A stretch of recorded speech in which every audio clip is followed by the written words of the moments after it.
30 seconds to Looks go. like maybe your lane didn't go the best, but okay for the rank. We could start there. Okay, first, I wouldn't recommend an observer here. It's really useful to see supports here. I get that, but when you block a camp, they're naturally going to bring a sentry. Now, maybe not. This is Herald. They may just let the camp be blocked forever. But as soon as you play against a slightly more experienced player, they're going to go, my camp is blocked. They're going to put a sentry down somewhere here, here. And then your observer is going to be gone for free. They don't even know it's there. They don't even suspect it. And then they're going to get this for free. So it's pretty much not worth it to put it here. You may run into a lot of games where you see people put observers in this area. I'd say it's common between Herald to Crusader. I call it the Guardian Ward because it's the most common in that rank. But it's actually not very good to do because they die so easily to people putting sentries for the pull camp. So if you're watching my channel, I would recommend just never build that habit. You can, like we saw earlier, rather than say like, oh, this is a high level place to put the sentry on and block this camp, but you think people are using the Guardian Ward, then you can put your sentries over here to cover that. But I would try not to put your observers anywhere in this area right now because the map is just too squished here. If you do end up with the observer and you want it for your lane, put it in the lane itself and a little bit to the left. So a sentry in this area, I can't show it in the replay, but next time you're in a demo lobby or I guess a custom lobby to see this, or you're in your own games, hold the sentry like here as if you were unblocking this camp. And the sentry can only reach to about here. It's about where, like, you see there's like this path in the middle. It's about to the edge of the path is where the furthest left top sentry would get. Same thing down here. It's about the path. Put your observer a little bit this way, and you will see into this area, which will help you in a similar way as something like this, but it's almost never going to be found unless you are playing versus invis heroes and people are putting sentries in the middle. It's very rare to just blindly check for an observer here until you give it away, which is a separate issue. Let's not worry about that right now. Observers here will be far more likely to survive than observers here or anywhere in here, and I would recommend it way more. Otherwise, I would just put your observers to defend or go aggressive on the bounty runes. For Herald, it's not as important. You won't see this stuff as much, I admit.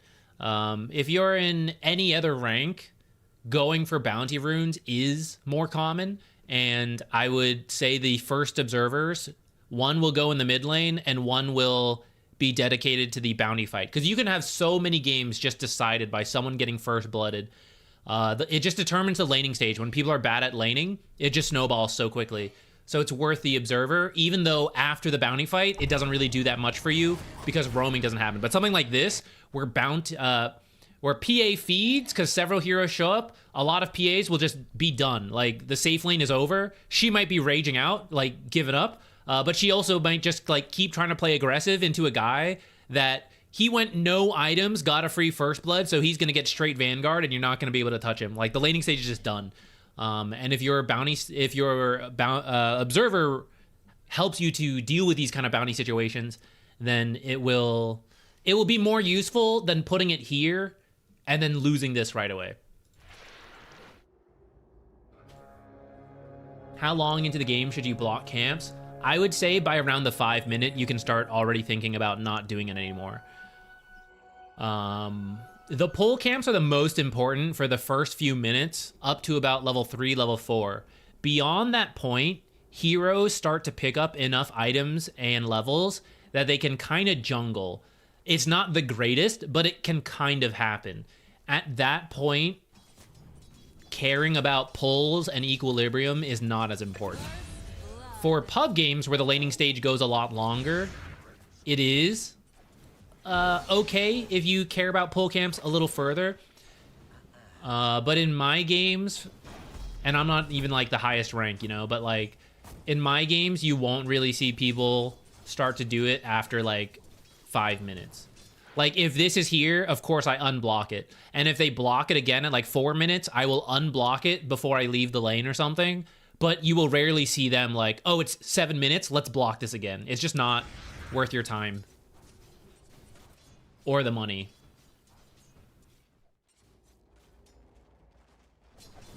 All right, I don't know where your fellow laner is, so no wonder why your laning stage was a little weird. I see some room for you to improve in the last hit department. Right now, you're trying to harass. You're in a 2v1 situation. They shouldn't even let you do this. This goes to where in Herald games we can complain about teammates, but recognize that opponents are also not even punishing. They are it is 2v1, they're pushing the lane, and Bane is out trading them. It doesn't make any sense, but that's just pub games. However, you shouldn't even be worried about fighting them. You should just be getting whatever last hit and denies you can in a 1-on-2. And if there's nothing to do, then you can hit them a little bit if it's safe to do so. But prioritize farm more than trading if you're the only one here. And frankly, even if your teammate is here and they're not very good at CSing, then you also help a little bit. But let's not worry about that too much right now.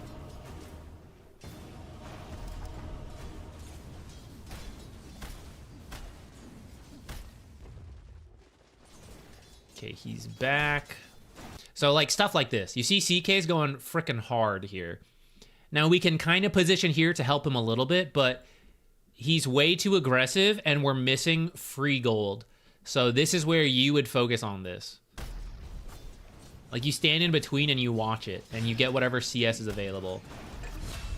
Careful with your spells because they are expensive. So there's a couple spells you didn't really need to use this laning stage. For example, that Nightmare on the Witch Doctor. And now you have no mana. I know you have the stick charges, but anytime you can cut out unnecessary spell cast, it's a good thing. Here's where you can use creep aggro, by the way. So right now it's Clinks with 49 damage versus you with 69 damage. That's actually quite good for you. Other times you won't have such a favorable damage number. So when you're both standing equal distances, it comes down to whoever has better timing and all that. If you creep aggro this camp or this creep wave towards you, it becomes easier because it's closer. So your attack will be more likely to connect sooner, whereas he's farther away. So these are cases where you creep aggro. High-level players will creep aggro this singular creep so that the rest don't get messed up. We don't have to worry about that right now. You got the last hit, so it didn't matter too much. But it is a little nifty trick that you can do. You're actually in... No offense. You're in Herald. I wouldn't worry about it right now. It's not important. But for you guys who are maybe like Archon or higher, you should start thinking about utilizing those kind of tricks because it'll last you quite far. In Herald, there's more important things to focus on.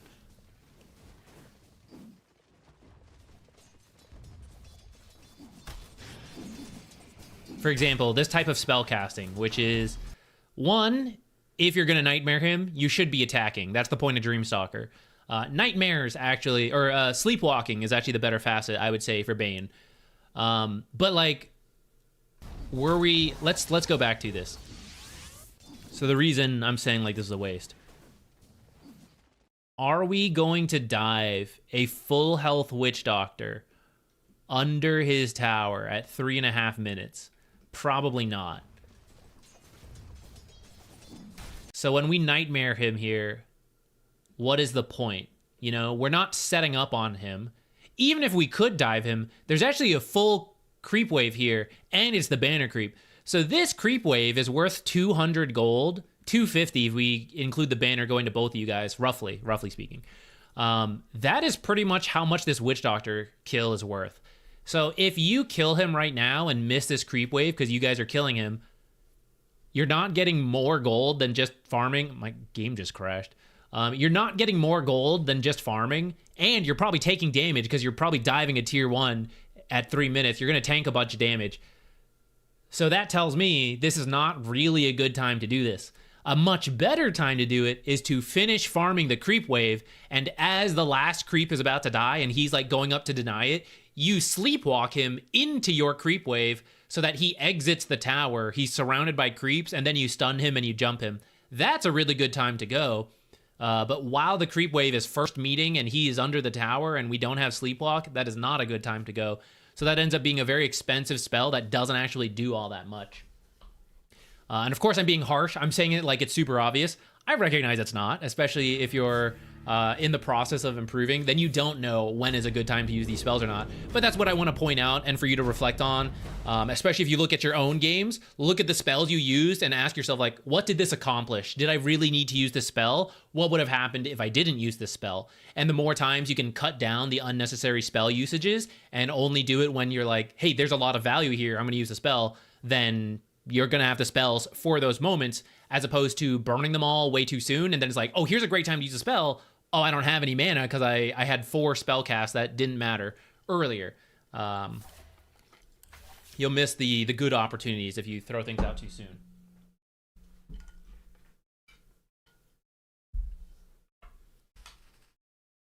Have you considered that I'm going to mess up vector targeting? Fair.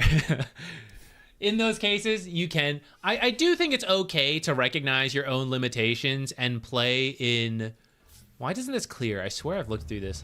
Play in suboptimal ways, but that you can play the suboptimal way a lot better than you can play the optimal way. I think that's fine if you recognize that. But the important thing is to recognize it. Realize technically what I'm doing is not the best, but I'm doing it because I'm not the best, and this is what I can do for now. In the same, like for me, I'm playing Enchantress. I'm doing a lot of the same build and not deviating that much because I'm not good at an Enchantress. So it's like, this is what I can do. I'm going to do this. And as we get better, I'll adjust. This was a good season for us, although I didn't play that much. We had like 50-something games. Or 100, I think, right? Less than 100. Technically good, but we did not play a lot.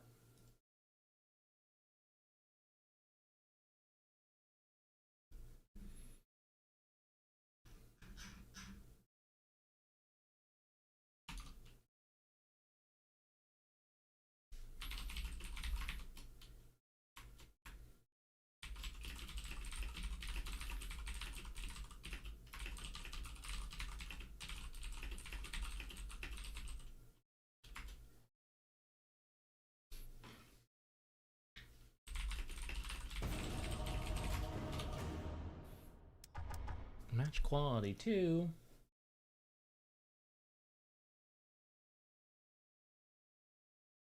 Oh, no problem. Sorry, I forgot. I guess it was very brief Tusk advice, but yeah, hopefully there was still some. How come it's not going? What am I doing wrong? Hopefully it was helpful. Did I am I not clicking something at the summary page? How do I get this out of here? Dude, average tower damage was wild for a support player. It was all my Pugna spamming. We had so much tower damage. Should go back to playing more Pugna. No, it was lower than I thought. It was about like 70, 80 games. That's not... What was I doing this last couple months? June, July.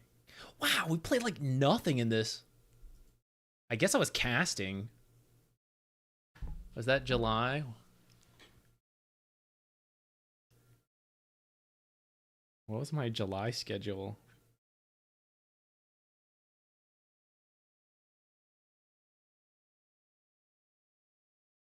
Oh yeah, we were playing Elden Ring. Right, I was waiting for the patch. And I was just playing Elden Ring. Wow, guys, playing Elden Ring was really good for my MMR. Look, we've been climbing nonstop. The best way to improve at Dota is to stop playing Dota. Oh, is this it? Is this what I didn't click, so it's not been going away? There, cleared it out now.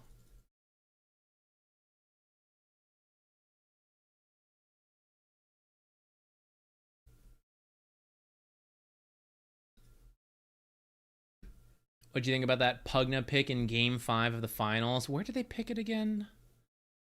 I've forgotten. Let me pull it up.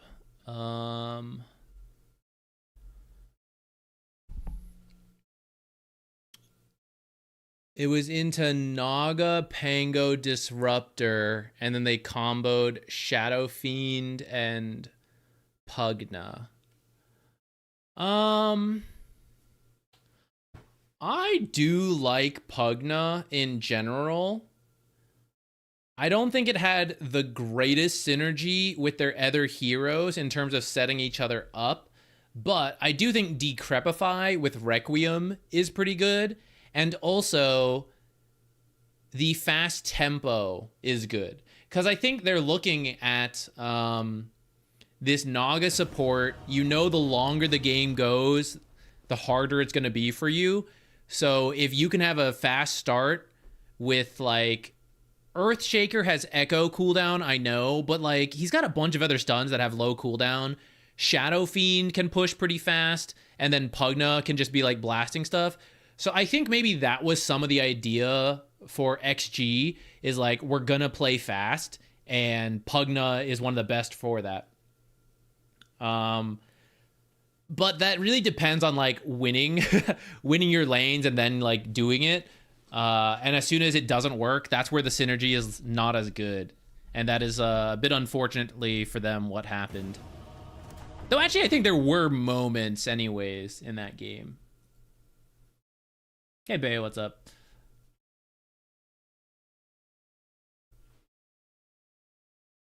Yeah.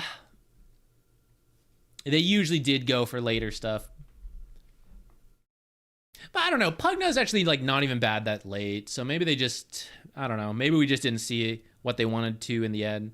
I do think Decrepify is really scary to use when you have an Omni Slash on your team. Like, I know there's a lot of talk about Omni Slash into the neutral items and all that, but into your own Decrepify is also very tricky. Puts a lot of pressure on when you use it or not. I've yet to touch Ranked. Not sure when I'm going to jump into it. Still enjoying learning a bunch of different heroes. Totally fine.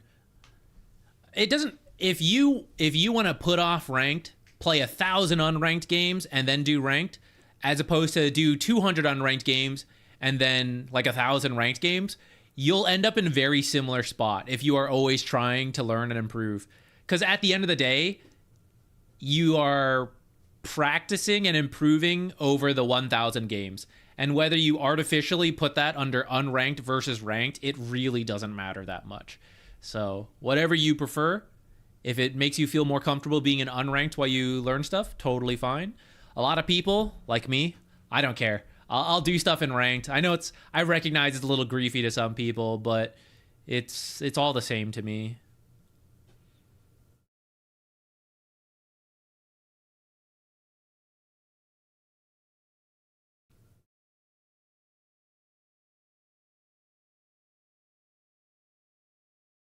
The main thing is, excuse me.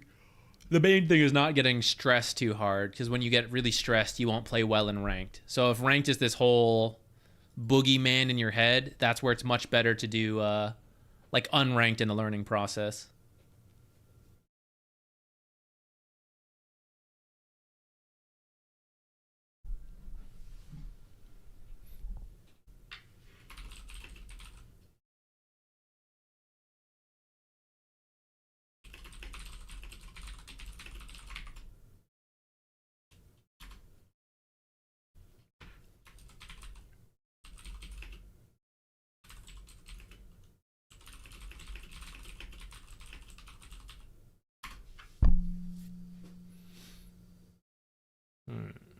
Okay, maybe this time,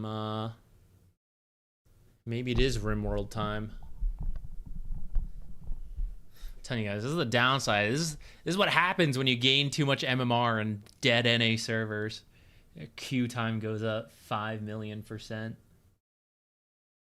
Too far to play on E. Well, I could play on EU servers. I know a lot of people do, but we'll just play RimWorld instead. I just want to be super prepared so I don't get flamed. I totally understand that. That's a big stressor for a lot of people, is not just the pressure we put on ourselves for ranked, but like the pressure other people are going to bring in through flaming. And I know we can say just mute them and all that, but it definitely does. It definitely can get to you no matter what. So totally understand that.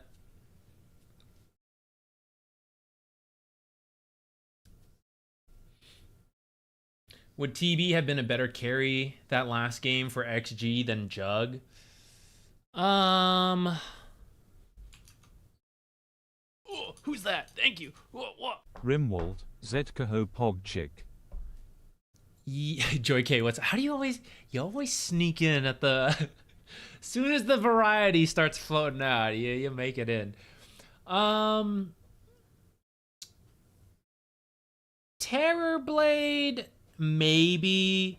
The thing with Terrorblade is that so you pop Metamorphosis, they see that, and then they just song and walk away, you know? And then you're going to be a fraction of a hero. They had the Pango already. Pango is really good at dealing with Terrorblade. You have a great build for it. Static Storm can be really good to prevent... You jump him, prevent the meta, potentially, and prevent the swaps. Medusa versus Terrorblade, I think that can actually go either way. Terrorblade can build the Diffusal, and he has a lot of overwhelming damage to kill the Medusa, and you can also Reflection her, which is good, but she very frequently has a Manta anyways, and then she can do like the Mjolnir Ags build to bypass the armor of the Terrorblade.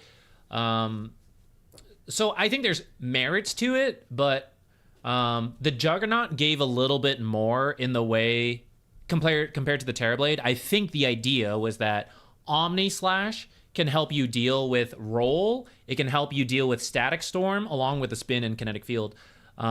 You dodge Medusa ult in a way. I think there was certainly value to the Juggernaut, even though he's like a non-traditional, or I guess he's very traditional. He was a non-meta hero, I should say.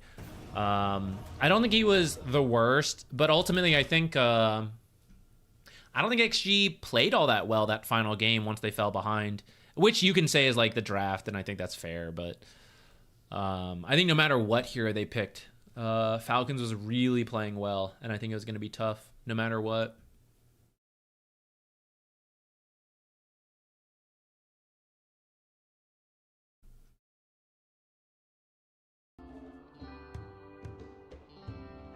Okay, we are still queuing Dota, guys. We are playing Dota, but the queue time's taking forever, so we're gonna play RimWorld while we wait. What was happening? I think there was a cold snap, and things are just settling in. There was an attack. Yeah, I think things are settling down again. Okay. Match quality 2, no go. How many points did Crit and Malrine end up getting? Malrine did decently. Not as much as Ame, because I didn't have as many good bonuses as I did for Ame. And the reds weren't that great for him either. I could have had better stuff. Crit didn't do as much. I feel he had to play a lot of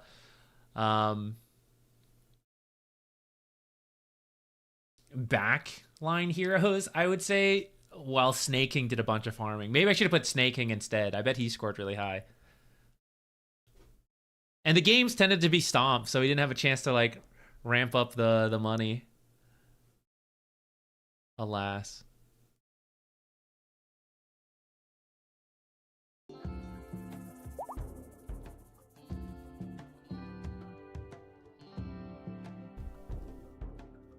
Ursa Game 4 broke their mental? It might have.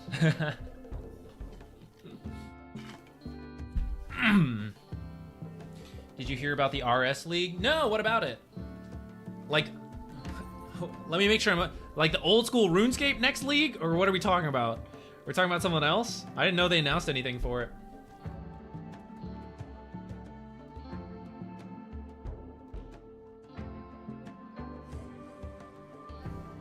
Or are we talking about Dota, some new Dota league? Why has everyone got tattered clothing? I thought I solved this last time. What do we have now that's tattered? His helmet, his flak jacket. All right, let's just make...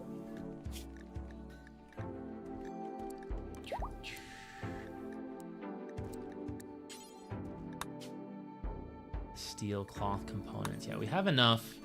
We have enough of those stuff to just make more of these. So I'm gonna do that. And then let's make I think we have enough clothes stocked up. If clothes were the issues, I think they would have just swapped out their own clothes. Catalyst League. No! Wait, what's this about? Damn, I don't have any time for that. God, I'm so busy, guys. This month is so packed. I say this like super serious. To some degree, there's casting and work, you know, streaming and all that. But in my own free time, I was playing Silksong, which I recently finished. I have not 100%ed it, but I've done most of what I wanted to, so I will round that out. We have various friends' weddings to go to. I continue planning my own. Who's our guy again? I think it was you. Or maybe it was We Go Hard. I want to play... I am in the middle of playing Expedition 33. I've been wanting to play Baldur's Gate 3. Rataton is coming out the 25th. I want to play that. I was recently told, this isn't gonna matter. Okay, there's gonna be one person out there that is watching that knows what I'm talking about. Croc, The Legend of the Gobos, I recently learned has been remade for the Switch. We're gonna play that with my family. That is from my childhood. We're gonna play that together.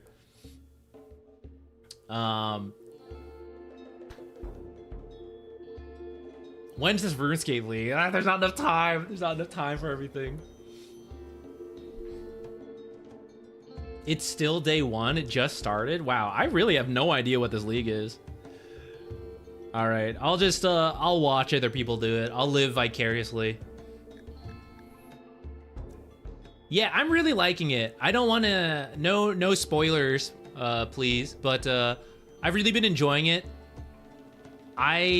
I had no expectations for Expedition 33. I'd heard great things, but I tend to avoid trailers and everything. I just don't like it. I hate spoilers. I'm not like flexing, but I feel like as soon as I hear a little bit about a game, or like any story, the ADHD brain goes and I start like thinking down different lines of like, oh, if this is here, maybe it'll go this way, this way, this way. And I feel like the more I know, the more just like I get disappointed when I'm like, oh, I was right. Like I thought through this path. It's not interesting anymore. That's not like, I don't know. I just hate learning about stuff because like once it ends up falling, I'm like, it's not as interesting. So I like going into things totally blind. And so far I'm there for Expedition 33. I really didn't know much. Opened it, heard the intro music for like the opening screen. And I'm like, oh, hell yeah, I'm in. I'm in. It's really sick.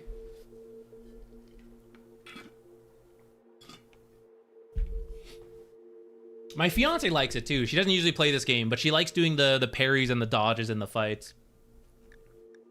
Okay, wait, what is this? Let's sell some stuff. We have so many of these animals we're not going to be able to maintain. Let's get rid of some. You guys. Let's get rid of 6. Keep a couple.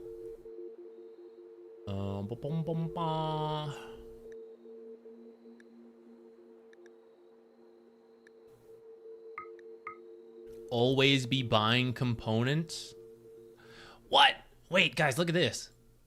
It's not even showing me the stuff. What the heck? Mystery accept. What am I getting into?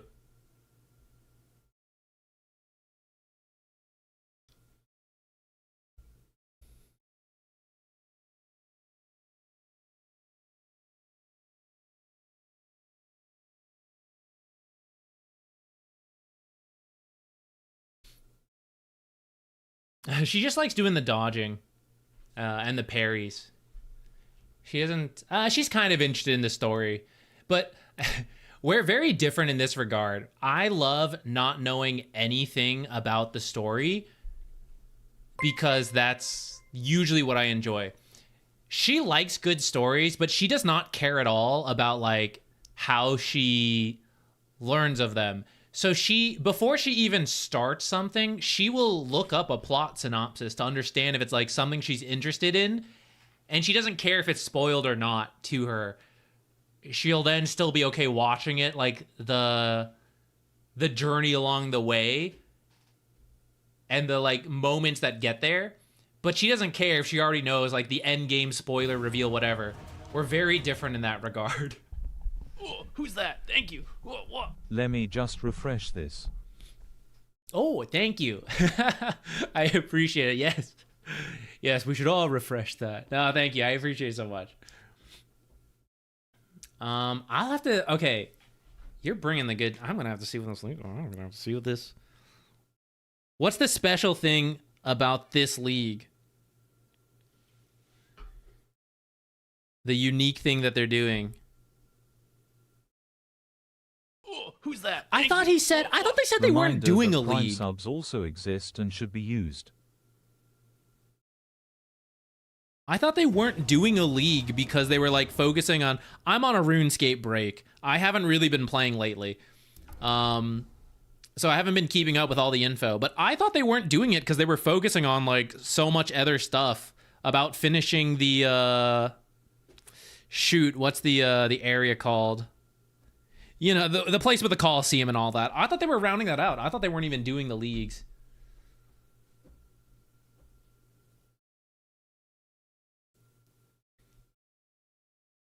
Zero spoilers whatsoever, then re-experience with full knowledge. That's me. Yeah, Moon Jellying does not like sad endings. She doesn't like she likes happy stories, you know? So she really likes knowing that the story's gonna have a happy ending, and then she likes seeing the happiness. She doesn't like, I really like this character killed. You know, she does not like that. But I'm all about people dying. I'm there for the suffering and the pain and the surprise. I love the surprise. So I hate knowing spoilers.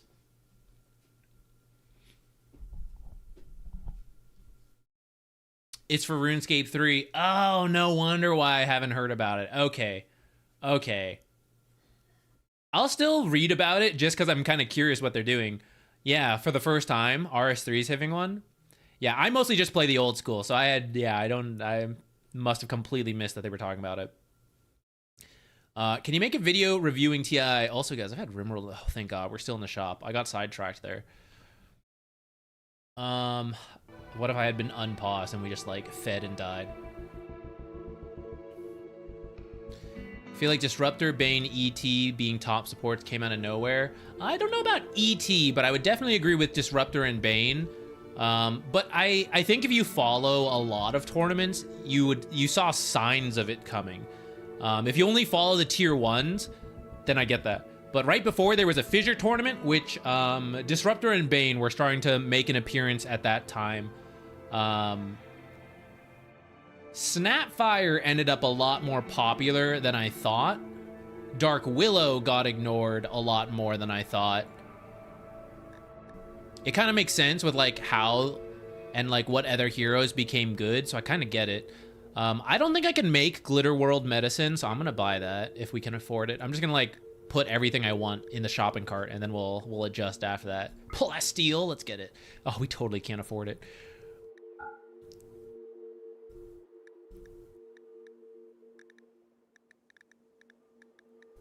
Okay, what else can we sell? I could sell art stuff.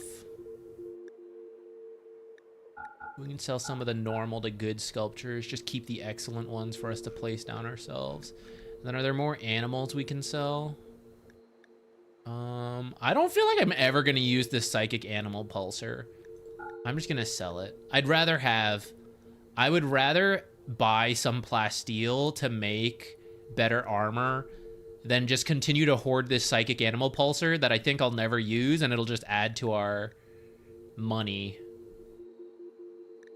Okay, I am still paying them some right now, so I can't add more unless we sell some animals here, which we actually do have a good chunk of animals with which we could probably get rid of some.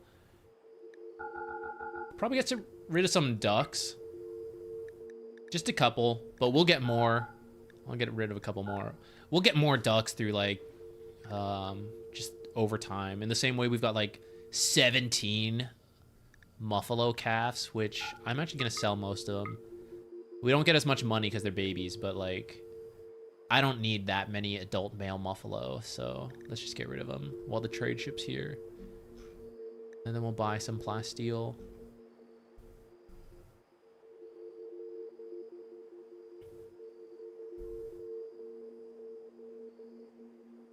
True, the Helm of the Dominator is technically good versus Bane, but I think there were a lot of good Nightmare setup, Nightmare save situations that made him good, and then the Fiend's Grip Ags is just always strong. Where the heck was Plasteel?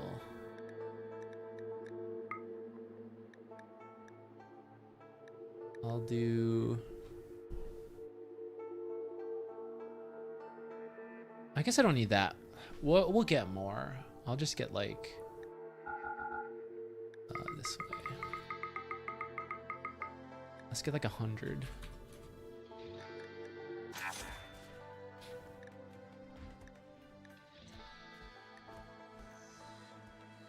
Yeah, you don't always make it to the Ags, but you get there eventually.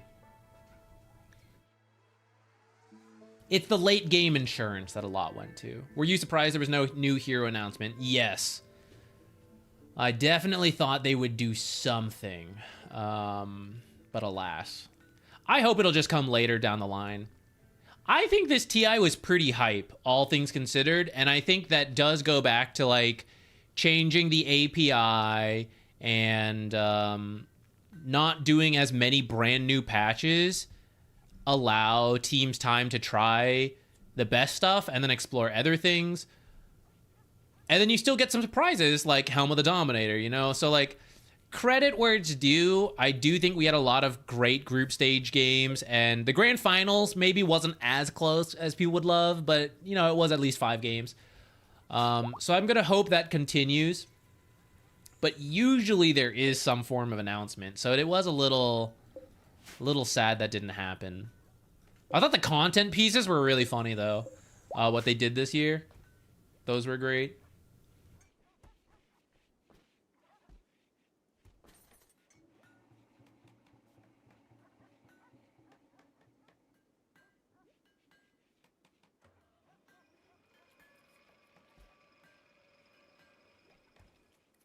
Oh, if you've never done a league because you're usually a RS3 player, I would definitely do it. The old school RuneScape leagues are usually a blast. I guess I don't know the details about this RuneScape 3 one, but I would recommend giving it a go. It feels very different. And in fact, I think where I am in my own old school RuneScape type playing, I don't think I'm really going to go back to the game again. I've been playing on and off, and it's fun as like a backdoor thing, but I feel like I've actually done everything I've wanted to do. And I feel like I like some of the content creators. I watch it every now and then to get the itch scratched, and like I might do some of the leagues again. I forgot we were queuing Dota. It took so long. It was match quality 2. I gave it up. Where's this mad boar that I just clicked and then... Is it you? Get it. Get it. Who's out here? Who can shoot this boar?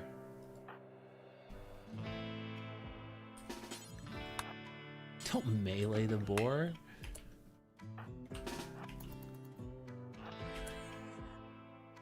Oh, wait. Where's your gun? He must have dropped it, and I never had him pick it up again. Who's got a gun? Who can go deal with this? Someone shoot this boar.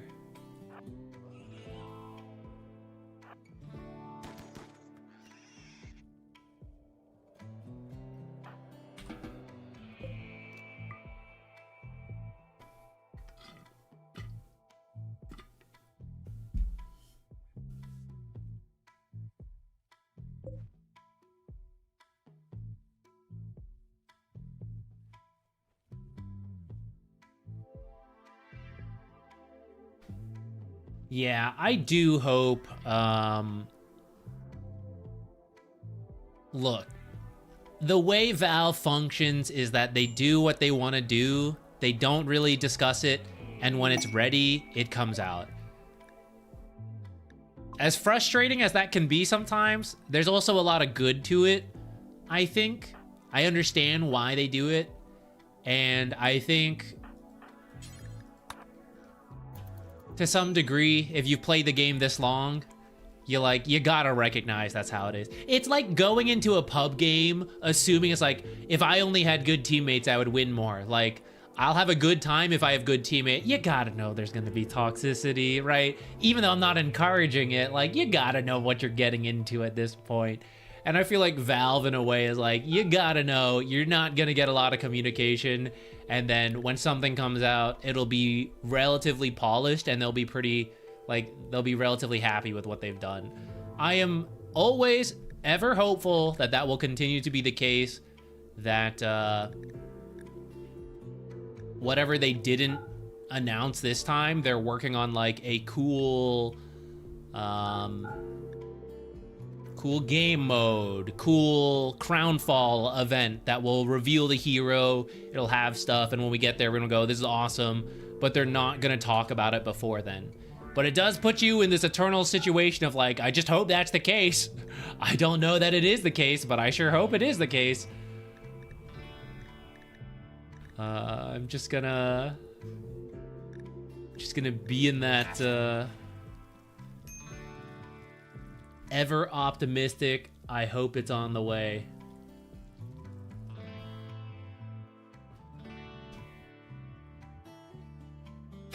We are playing Dota. As you can see in the bottom right, I am queuing a Dota game. You've got to remember, I am on the NA servers and my MMR has passed 7,000, which means the queue times range from 10 to an hour. This is why I stopped trying to gain MMR around like 6K, because the games are pretty fast at that point, and I don't really care about gaining more MMR. We will have to play on EU servers if we gain much more MMR, but I hope to make it to... That's why I'm trying to learn Chen. Okay, guys, real talk. I'm trying to learn a Chen and Enchantress and tank the MMR a little bit in the process so that our queue times are faster and it's easier to learn new heroes at a lower MMR. And then off of that, I was thinking about learning core roles again, so we can make like offlane content or something. And then when I moved, I would do an MMR push playing on EU servers, playing support. And then, of course, I believe in myself. You know, we reached the point where we have to start doing draft and we have to be ready to play core, and I'd be ready to do it. I didn't expect to play Pugna and win all my games blasting towers, and now the queue times are too long and we just play RimWorld instead. I'm suffering from success. I have won too many Dota games. And now we wait. Now we play other games. Now I simply review your games. I think we're going to do that more. I have a busy September, but in the future, I think I'm going to stream more and make slightly less videos, at least for a bit. And then we'll add in more replay days for looking at people's games and giving feedback. I'm gonna put a couple statues in here. That's not where I meant to put it, but I'm gonna leave that. A lot of our colonists spend a lot of time in here, so at least they can feel a little happier as they work themselves to death. Is core ench ever a thing? You can do it just to do it. I wouldn't say it's good. It's good in the fact that she does scale up well and people underestimate it. So that'll get you your wins in pub games, but it's not actually...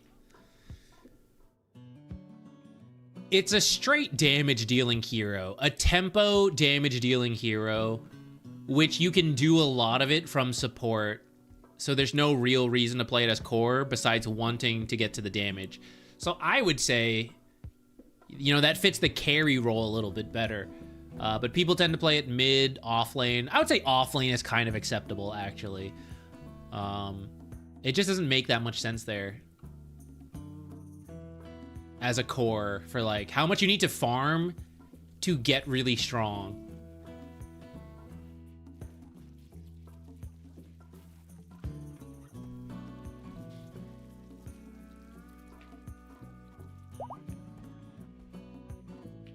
Yeah, I feel that. I constantly bounce between like I like Dota as a way to express competitive spirit and to be better than other people, you know? And I want to do that. Watching TI made me, watching Crit win, you know, and like how long he's worked, like that made me feel that's like, oh man, you know, I wish, you know, the competitive spirit element kind of rises back up again in those moments.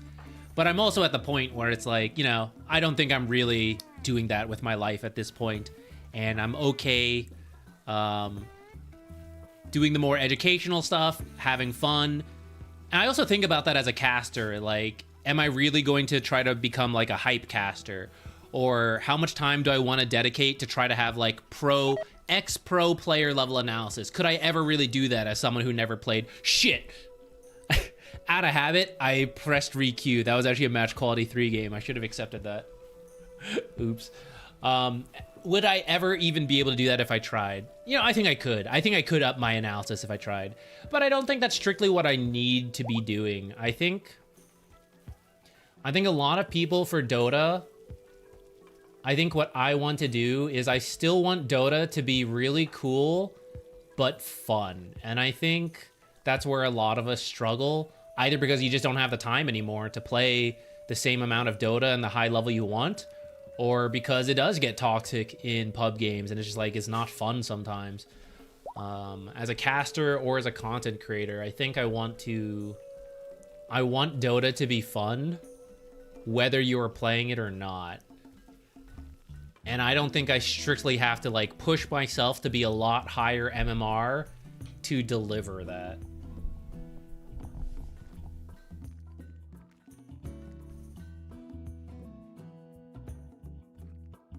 How dare you suggest it can be both? No fun. Only grind. Only MMR grind. If you got any facet to any hero in Dota, what would it be and what facet? I want Treant Protector to be good again. I also want to be able to play him as a core. Give him some actual core element. Oh, the tattered clothes just keep getting bigger and bigger. Okay, what is the issue? I keep making new things and you guys don't change it. Pick up a new helmet. Okay. Someone make a new recon helmet. That is going to Subsidian. Who's the next tattered clothes? Joy K. What's your issue? 1% poor. Oh my god, you baby. Drop it. Strip. Get out. Who's next? Gun Bloke. What's your issue, Gun Bloke? 2% shirt. I guess we're gonna have to make new shirts.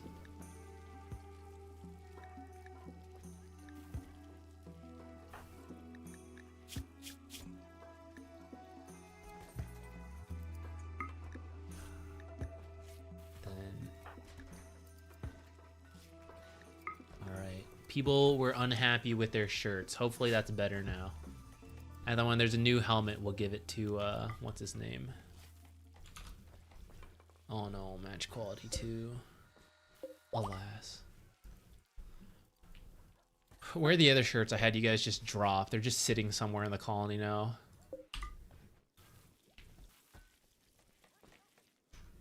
There's one more somewhere. Oh well, I'll leave it be, I'll let it be a mystery. How to fix Juggernaut? You know, for as much as people complain about him, he does have a positive win rate in pub games. I actually don't think, for pro level, you need to make his early game better or make Omni Slash a little bit more controllable, which is a very slippery slope. For pub games, he has a positive win rate. He actually doesn't need that much to change. Start a new content stack. The issue with content for me, I don't mind doing the streaming. Lately, I've been feeling the grind of doing YouTube videos consistently and the time it takes and having to do the editing and thumbnailing myself. And then I think a lot of videos are actually quite good, but my thumbnails are not. Or just like YouTube algorithm stuff, which is kind of like disheartening sometimes. I realize there's stuff I could be a lot better about. So I'm not like saying like, oh, the system's holding me back. But it is a lot to do to learn to improve, and then like YouTube changes its algorithm again. And it's kind of annoying. Whereas I think streaming is typically a lot more fun and something somewhat in my skill set already that I can work to improve on, as opposed to like having to learn how to thumbnail better and to edit better, which in theory I shouldn't need to do. I should eventually hire someone to do it, but I cannot afford to strictly do that without underpaying right now. So it's in a weird spot.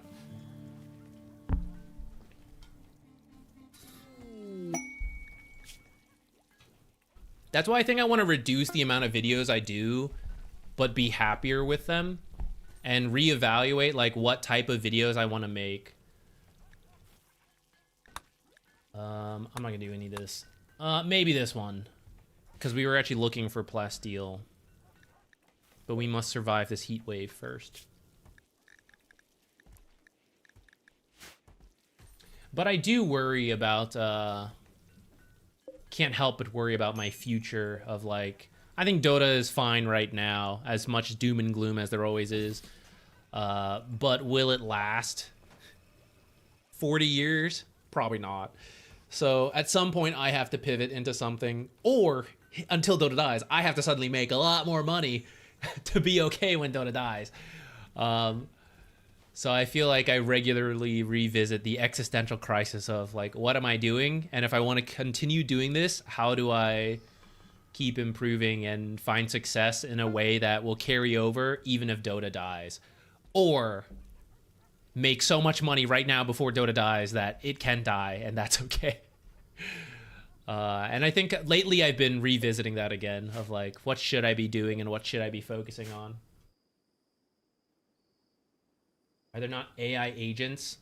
To some degree there might be. I will admit I'm not very good about using AI. It is kind of in a moral gray zone depending what you use it for. And is it really that creative if you're using it? Depends on the person. There are some elements you can use it for, potentially, like will this do well in the algorithm and stuff like that. But I also think, how accurate is that? I don't know. I don't trust it. Well, some of it anyways.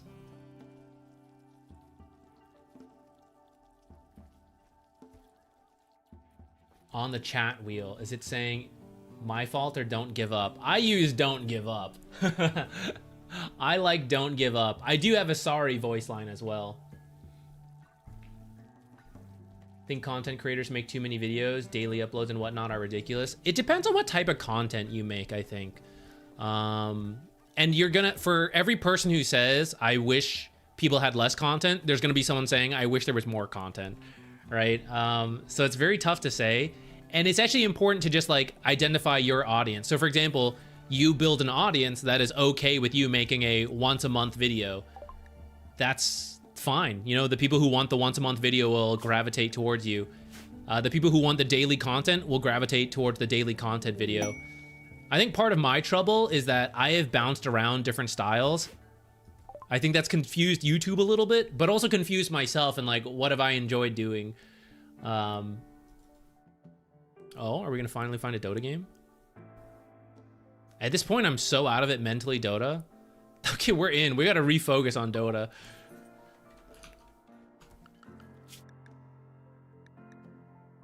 But there is something to be said about consistent uploading, like daily, for example. A little sneak peek behind the content creator curtain.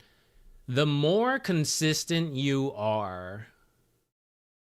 Seven Natures. What do I want to be? Last time we tried Enchantress 4, I was rambling so long. Do I still want to do that? Yeah, whatever. I'll do it. I'll do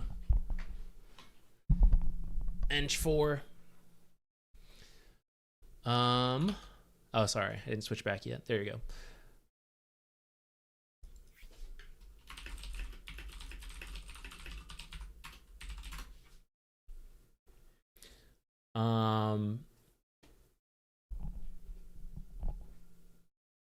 For YouTube and streaming, the more consistent you are, the more regularly people will watch your videos and show up.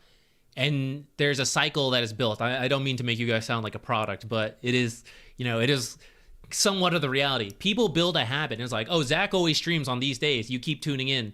Sometime I stop for whatever reason. You have maybe gotten in the habit of like, this is where I turn in for entertainment. Am I just not going to have entertainment today? No, you go find something else.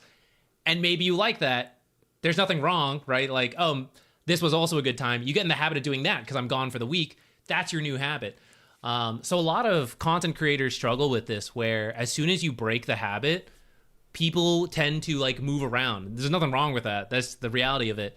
But that's why people do daily uploads, because people build the habit of like watching a video every day. So they keep watching your videos. As soon as they stop and you take a break, they go somewhere else. And then they don't have time. Everyone has a limited amount of time. There's only so much you can watch in a given day, right? So like suddenly you're watching a different content creator, and it's not that you don't like the other content creator, but you don't need 18 hours of content every single day.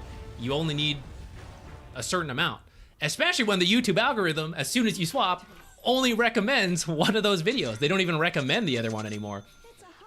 So that's why people do the daily videos, because people build the habit of always watching the video, and the YouTube algorithm keeps putting it forward. Every day you click this video, so here's the next one, here's the next one, here's the next one. As soon as you can do it yourself. If you have your own habit of watching videos, go start watching another channel.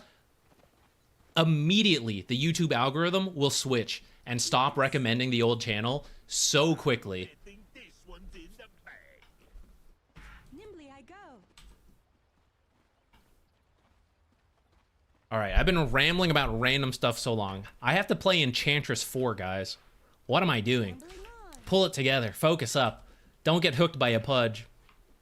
Play fast. Steal. We have to emphasize power runes for our mid. Leshrac versus Storm. We must emphasize power runes this game.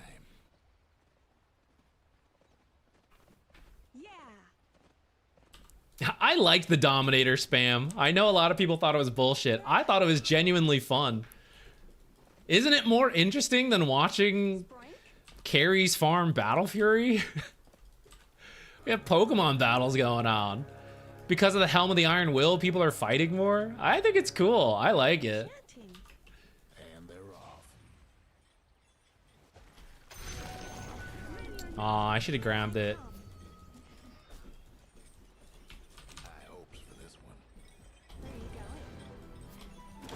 I think Tusk can make it in range to do some damage. That's why I was willing to start Enchant.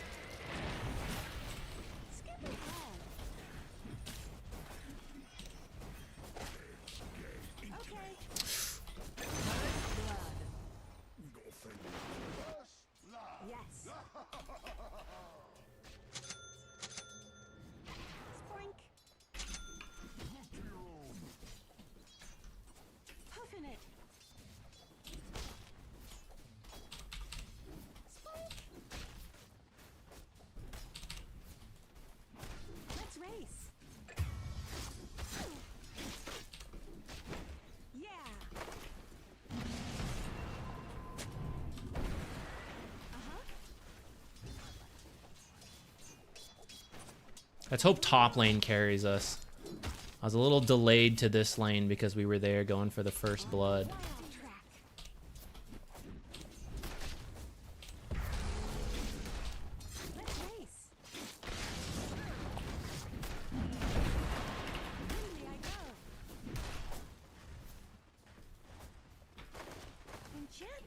What creeps do we have?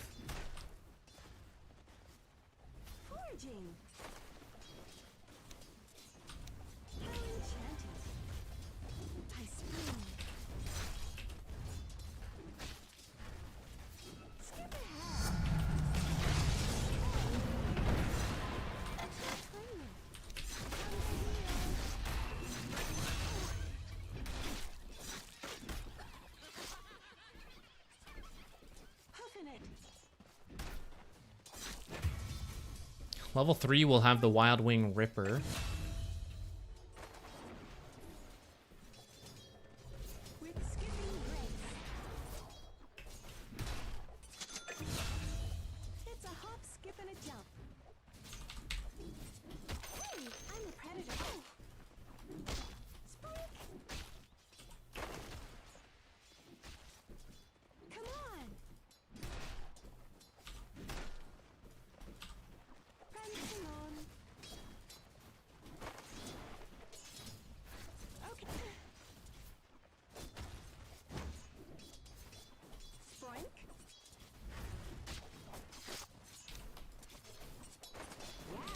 Did you just throw a blood grenade? Is that what that was?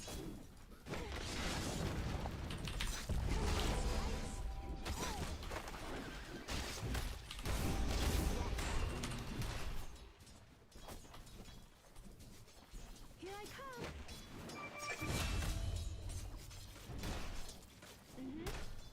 Okay, next water rune we can maybe rotate over depending what happens.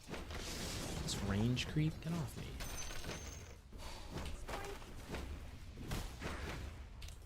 I keep thinking I'm gonna hit level 3 soon. I want that wild wing. Skip ahead. Okay. Charmed, I'm sure. Dancing on. I'm gonna go for the 4-minute rune. I spring. She's under tower. She's fine. Yeah. Spike.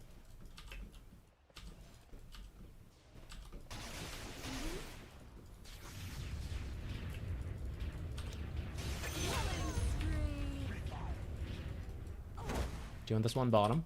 With skipping grace. Ownage. Enchanting. Okay. Killing spree. Double kill. Oh yeah, let's go, let's go. It's working out. Steal his bounty too. It's a hop, skip, and a jump. Buck up. Let's race.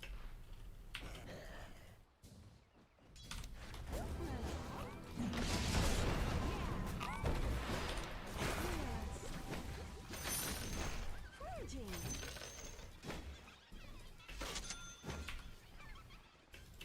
Sproink. Gambling on. Okay, I want to start taking towers with this Leshrac. 6-minute rune will be the next chance to go over. I want this observer to scout for Storm. I know he's having a bad time. He's gonna jungle here or here. I want to punish that Here I go. if I can. Mine. With skipping grace.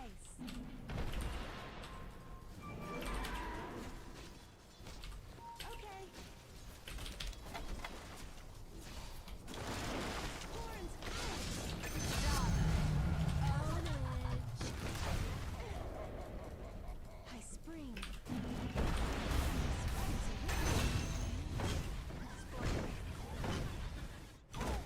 I would TP for the rune if I could right now.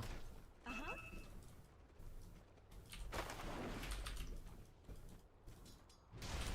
Mm-hmm.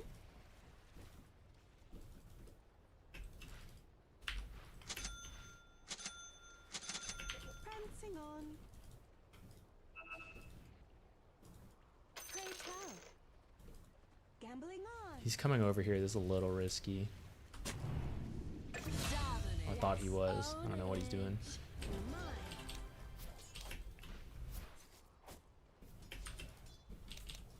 Skip ahead.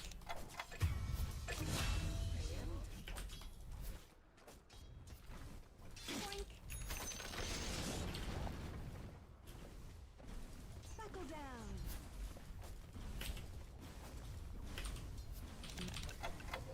Yeah. Foraging.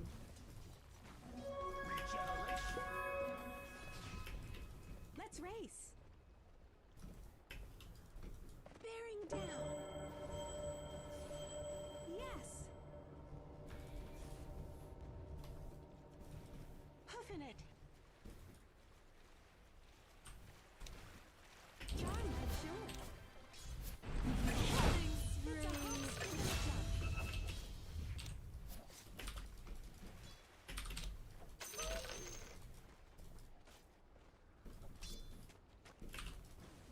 Nimbly I go. Oh shit, I didn't know he had a blink. Yeah. Here I come.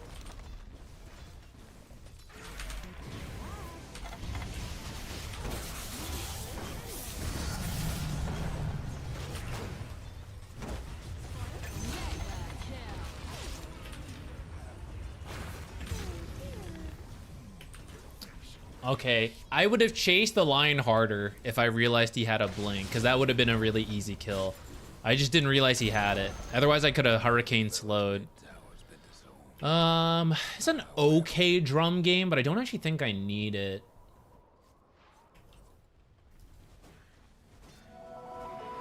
An eventual Lotus would be really strong. So I have one item, and then the Lotus is my mental game plan. What do I want to get?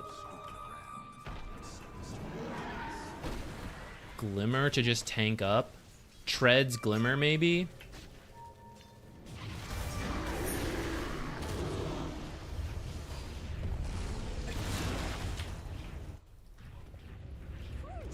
I will say, for as long as my queue times are going, the skill of the game is going up. I know that sounds funny, as there have been a lot of one-sided games. But the pacing, like, previous high 6K games, Nature's carries coming over all the time, never. It was all a lot slower. But we got mids rotating, the Nature's moving around. I'm the one who's like the worst of it.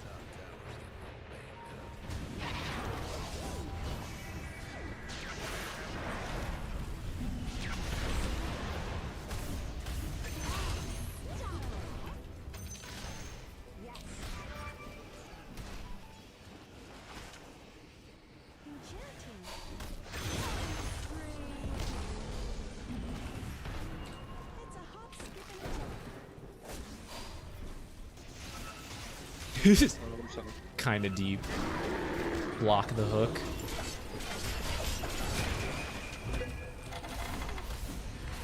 What is happening? Psycho mode shit right here.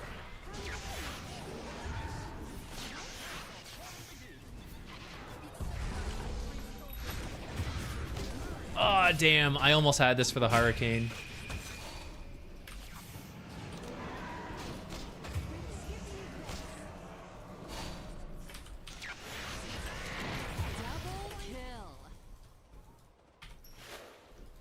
Don't worry, guys.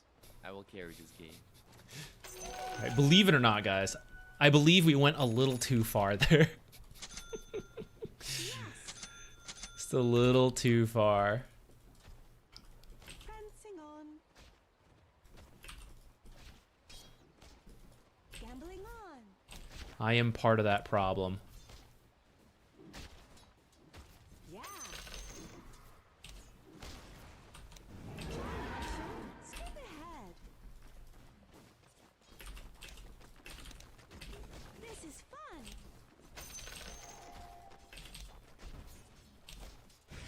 Okay.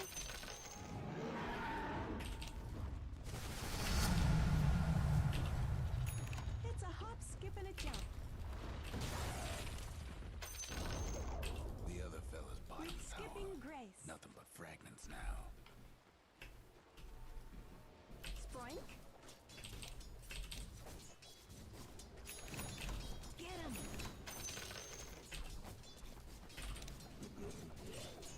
Oh, the most valuable one. Nimbly I go. I spring. Here I come. Hightailing it. Loading. Enchanting.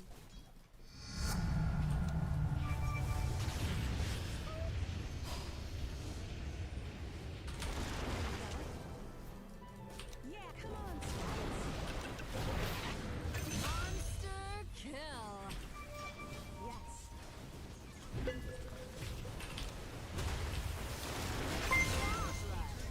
Double kill. Nice. Bayo, thank you so much. Sorry. You think you did that earlier and I wasn't even paying attention. The Prime subs are greatly appreciated. I'll run you down. Mm-hmm. Another one. Let's go. After 'em.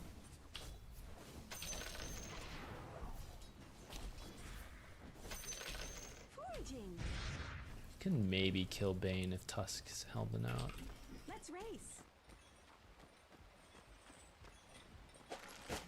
No! Skip I ahead. was trying to send one of the skeletons back to tank for him. Damn. Yes. Okay. Gambling on. Maybe 4 staff is actually better this game. Here I come. And would conveniently build into Hurricane Pike. Whoa, who's that? Thank you. Whoa. How do you do on fantasy? Nimbly I Pretty good. I think it adjusted. I think I'm at 99, but it's been changing over time, so I'm not really sure. Oops, I should be here sooner. Let's race. Charm adjusts. With skipping grace. Spoink. Enchanting. What is this creep? Why are there creeps over here? There they are. I'm learning the old way. It's a hop, skip, and a jump.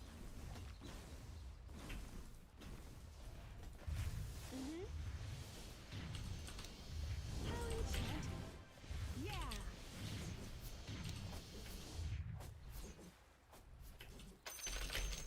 Spoink.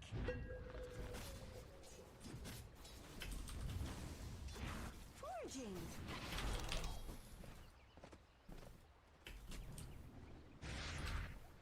Oh, he just warded over there. Okay. Spoink.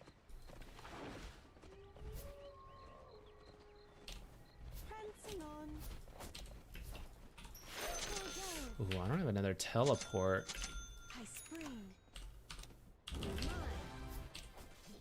Try to be a little bit better about our tread swapping while playing Enchantress.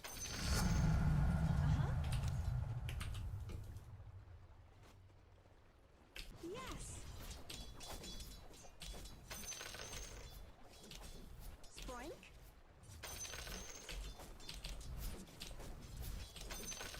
Here I come.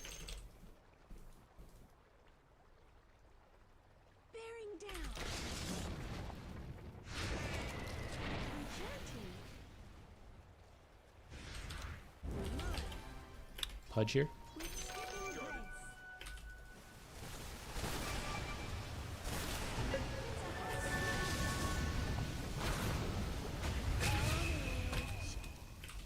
Pudge is somewhere here. Prancing on. Or he was. I was going to try to keep the creep ready to help out with that.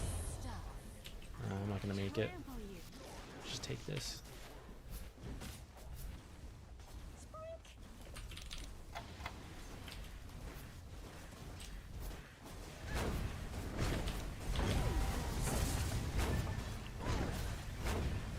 Nimbly I go.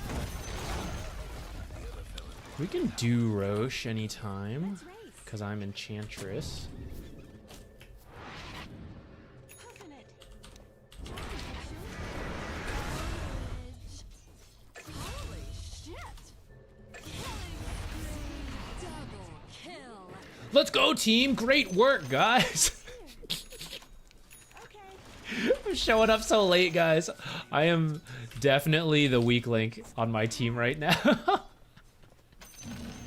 In terms of like actual gameplay. Oh my god. I'm farming so much. I don't know if I should get attack range or just more attack speed. Oh, I thought I microed this correctly. Yes. Ooh. Yeah. I don't think he saw us. I think that like just worked out. Uh-huh. Foraging.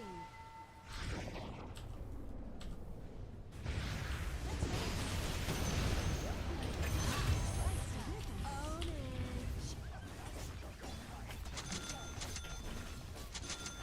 Buckle down.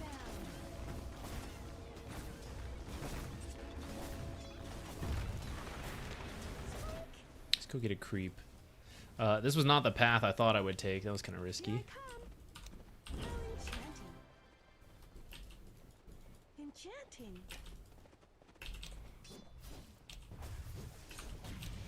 Enchanting. Hey, great. Coconut. Hi, Tim.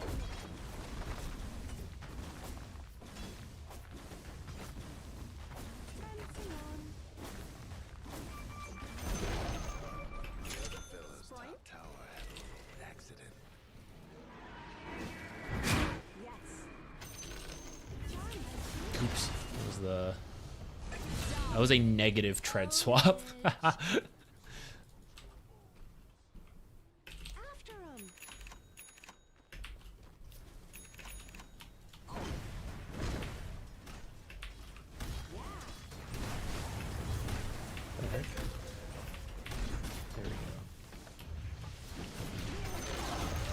Oh, I'm like tower killer, guys. Okay. Skip ahead. With skipping grace. Mine. Gambling on. Nimbly I go. Invisibility.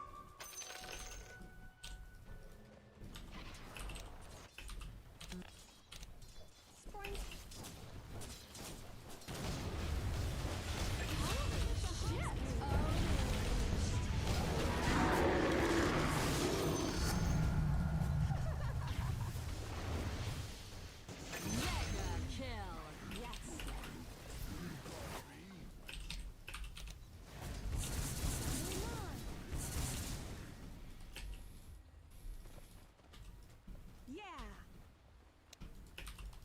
Don't usually take this talent, but since the game seems to be ending, creep that can tank a little bit better seems good. I don't think this one gets it because I took it before the talent.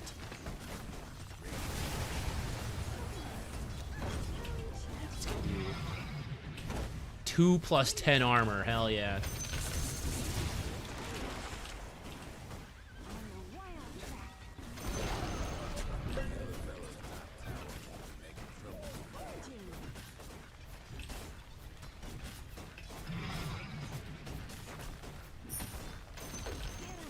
The other fella's top ranks is done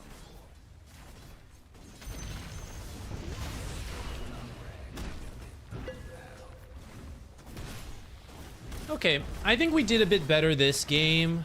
My laning was a bit better, could still use some work in the amount of damage I take with positioning. I'm much happier about my rotations, though it was kind of easy mode, seeing as Leshrac was crushing the mid lane anyways. But I'm glad we identified we should do it, and to some degree did it.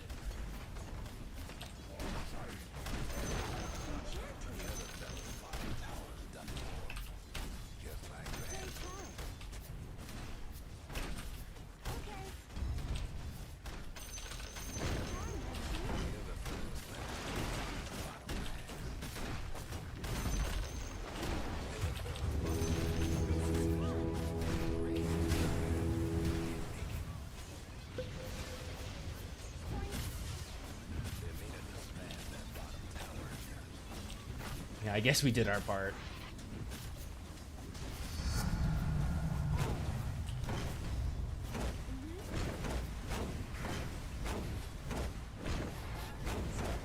Yeah, I'm almost gonna die there. Yeah, my team played really fast. The last couple of games we've gotten into, it's been like proper Dota. And I'm the one that's actually a bit behind. Usually I'm the one waiting on the cores, but I am now the lowest rank and I'm falling behind the most.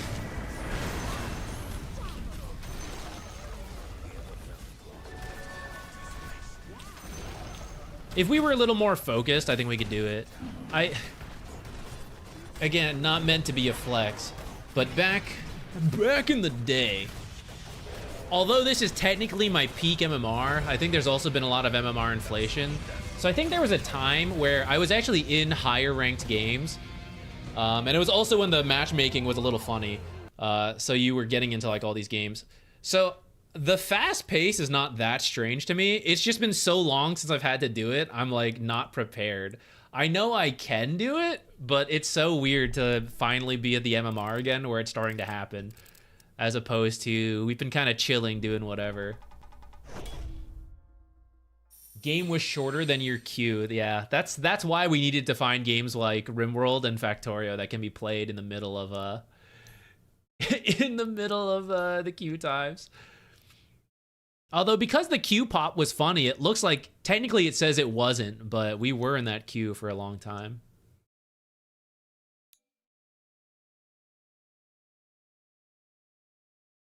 Dude, he got bopped. Was there a big rank difference?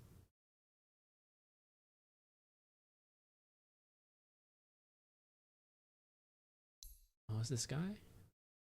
Unranked. Little sus. The account looks okay, so maybe it's just someone who took a break for a long time. But yeah, Leshrac kind of bopped him. I think it is a favorable matchup for the Leshrac, actually. At least in the lane, so maybe that's not that crazy.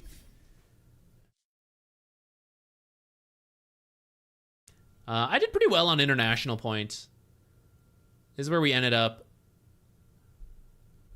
I got fairly lucky with the Road to TI banners. A little less luck on the actual international fantasy, but still fairly good. And then I think my Road to TI predictions were quite good. I know it's 8 out of 16, but on the cast, on the mainstream, they said that there was less than 6... there were 6 people who had 10 predictions right, and they were the max. So that means I must have been relatively high on predictions, which...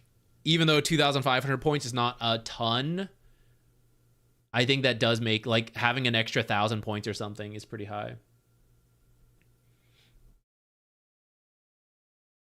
So we'll see. I assume I'm going to at least be here. This has been shifting around a little bit. I don't really understand why. But I'm going to assume I'm at least here. And then we'll see about... There's no way I'm in top 100. Maybe, but I doubt it. The 1,500. I don't know what I'll pick, though.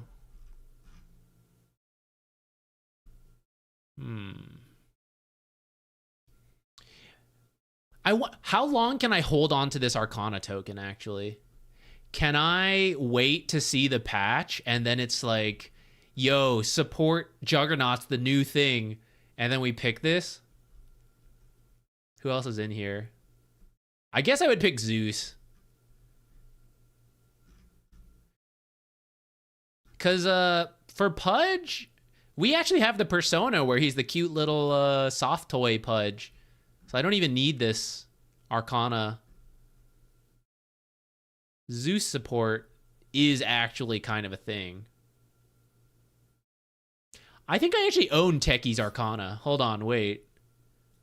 I'm pretty sure the very first Arcana I ever won, you know, from like the Crystal Maiden... It's not you. You know the old Crystal Maiden wheel in the old battle passes? I'm pretty sure I finally won an Immortal, and it was Techie's. But I didn't see it. Was I able to sell it? I don't think I was able to. I could have sworn I had Techie's Arcana. If you want explosions, Accept no substitutes. Yeah, I own it. I have the bundle. I guess because I never unbundled it, the game doesn't realize.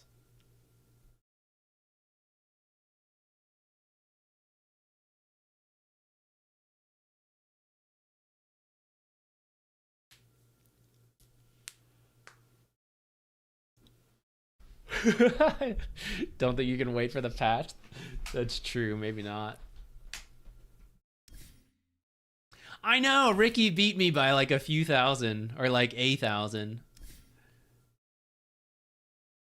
Yeah, a little less than 1,000. Dang. What can you do? You can't weasel any points out from here. I don't usually care about getting the Aegis. I don't have a single one, but I was thinking, of course, getting one for free is awesome.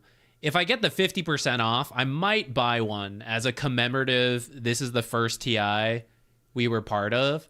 I might buy one, but I also don't know if I care that much.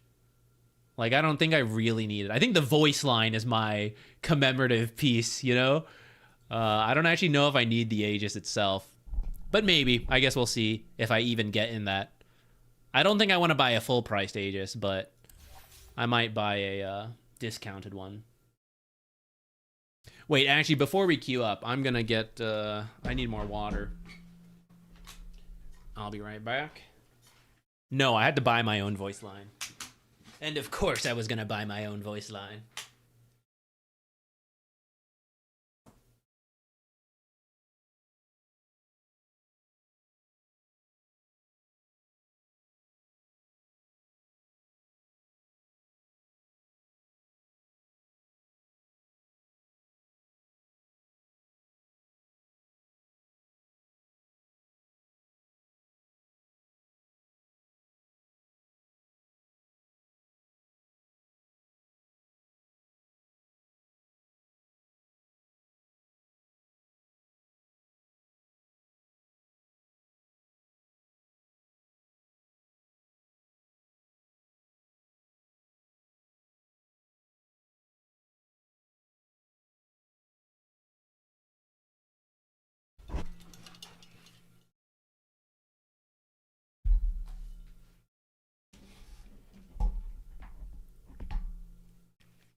You have a friend at 37? Damn. Damn.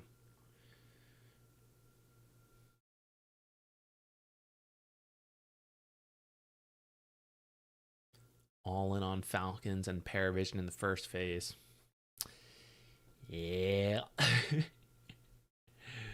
Next TI. We'll see if we can do it. Go all in on the teams that we think are going to have crazy long games. But whoever knows. Who knows who that's going to be?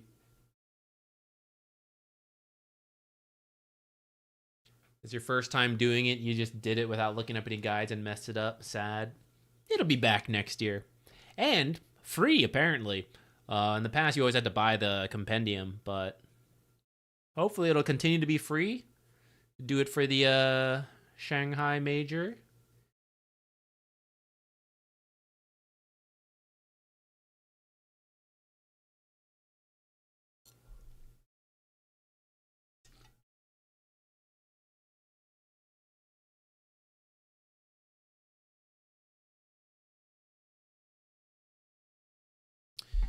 All right, take your bets.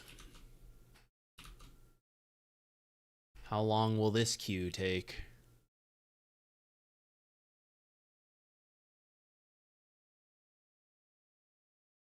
Oh, that was pretty fast. Match quality too, though. We are going to research that one. Don't get your voice lines for free? No, I did not. But they did give me a badge to connect to my account for free. So I was able to get Crimson Witness drops, even though I didn't actually go to TI in person. So that was cool. I will take that.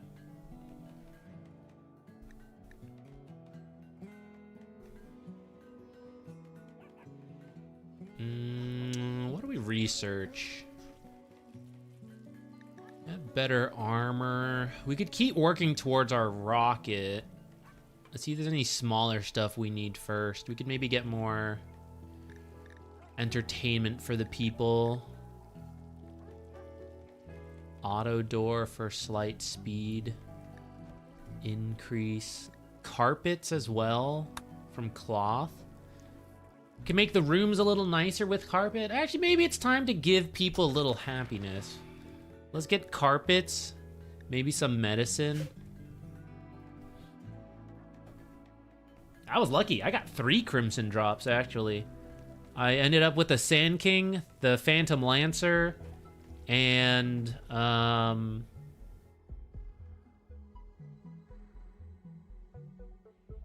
A support. Was it Shadow Shaman? I forget what the... I didn't get lions, unfortunately. That one's worth the most. Whatever the other support was. Hi, it's me, your brother. Yo, how does Obsidian always have tattered clothes? Yeah, drop your helmet. Go get a new one, buddy. Go get a new helmet.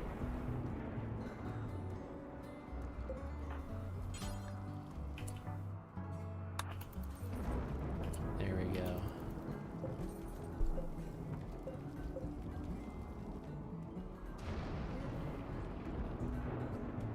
I think 99% got 3 crimsons. All of us in a group got 3. Nice.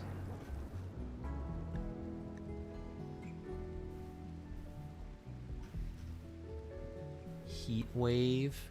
It's not too bad yet. High 20s, 30C heat wave. I'll see how far it goes. It's over! Easy heat wave. Nice. I didn't even have to switch schedules around. I was just about to say I gotta think about moving things around. Our food is low still though from the cold snap earlier. We are hanging on, but we don't have a lot of like extra supplies in stock. I should probably start. We could butcher some of our own animals, but we can also maybe start doing some hunting. I haven't been doing this. Let's get some of the tame animals. Some boars.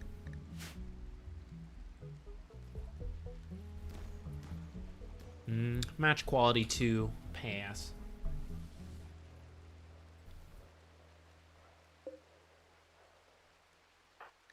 Oh wait, let me check that everyone has their weapons, because we didn't earlier. Aveltal can't fight.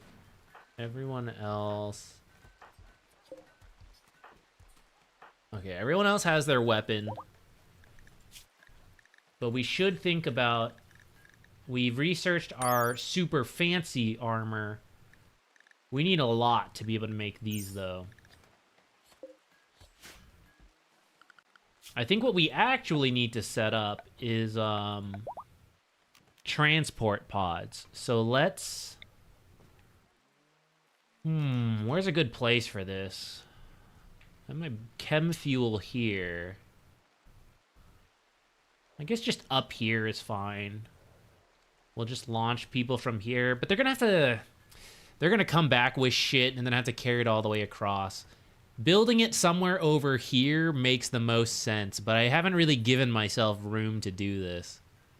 I could maybe expand the wall here and then put it out here and people can connect in through there. How much will I really be bringing back from a transport pod, though? Maybe it is okay to just stick them up here. Or this wind turbine's been here for a while. I could remove this. I can also put them here, actually. I don't really need the solar panels here. I can't just uninstall these? Dang. But I think with these chem-fueled... We suspended that.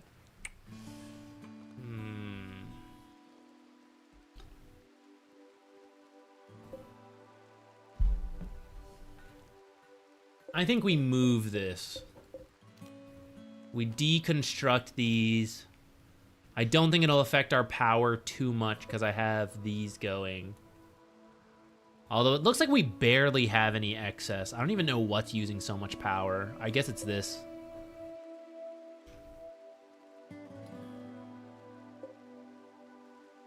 The mineral scanner. Yeah, those are using a bunch of power.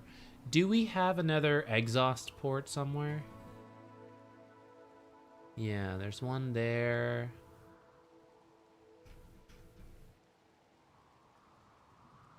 All right, let's just... There's one here too. Is this better?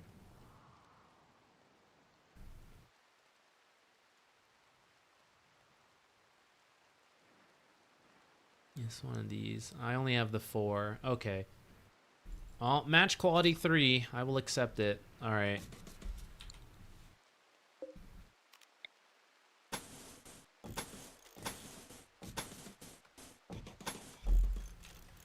Oh, damn. We found a game. No more RimWorld.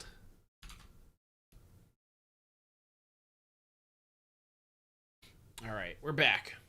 Also, Radiant Melee Creep, thank you for the Prime sub. Sorry, that was a while ago. Sometimes I hear the voice go, and I, like, respond to the voice, and I forget that it's attached to something. Oh. Ooh. I'm gonna remain positive, but I'm not... I don't think I should pick Enchantress here. 10 seconds to go. Maybe it's YOLO, whatever. Maybe I should try to play fast. No, I'll do Dark Willow. So I do recognize this name. I'm gonna, you know, aside from what he said, this guy does what he wants and does not adjust. It's not strictly all bad, but it is not related to team comms whatsoever. And it, I get a lot of teammates mad at him. So I feel I need to help cover the gaps here.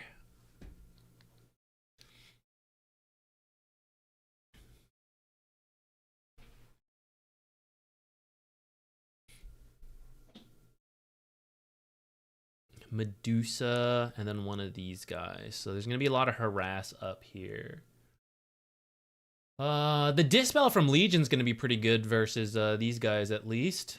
We will have to go Yules, which is okay. It's actually really good this game. Just got to not grief the Legion duel. Blink Yules sounds good to me, though. Those items together. We'll see how well we're doing to determine which one we can get first. I think Yules would be okay. But Blink is kind of nice so that when she blinks in, we can also just blink in with the Bedlam. Though, of course, if we're silenced, we're not going to be able to do that, so... I'll get the Magic Stick. I mean, it's Medusa. She's going to use spells, so are these supports.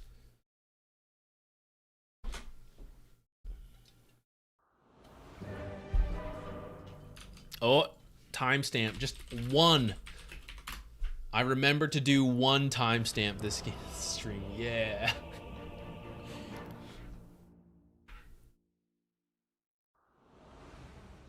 We're going to have some fun, Jax.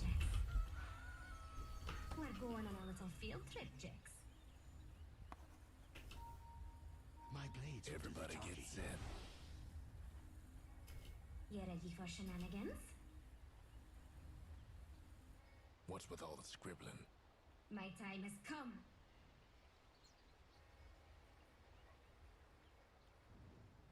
Let's fly. A little mischief never killed anyone.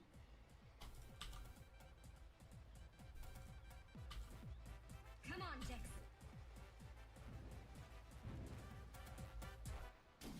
See where the road takes us.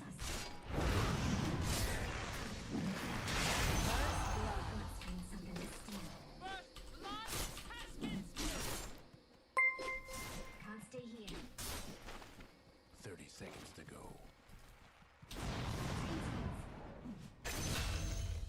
All right. In the back. Strong start. Time to be trouble. Can't stay in one place too long. Here we go. The game is on. Mischief awaits. Come on, Jax. We have work to do. No time to dilly-dally. I'm gonna build with this. On my way.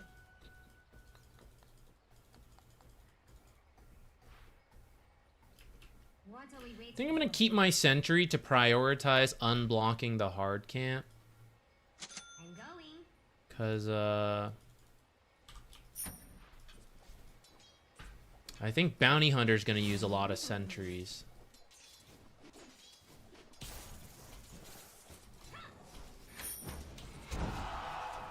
Oh, damn.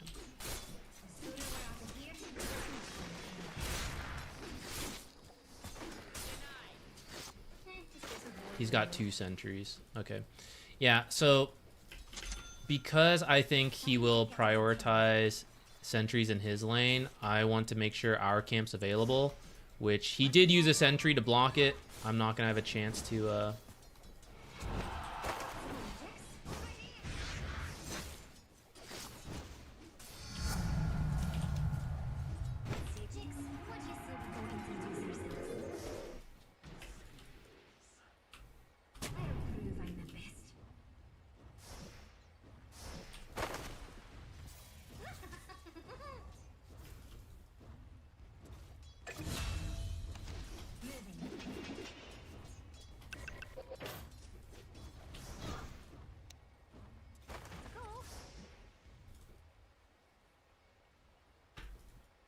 Moving. I'll stay here.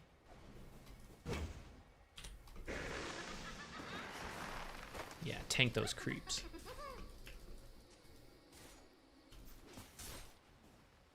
What are we waiting for? Here we go. Let's find something to steal. Not fast enough. Time to get into trouble. I'll pick up. Cool.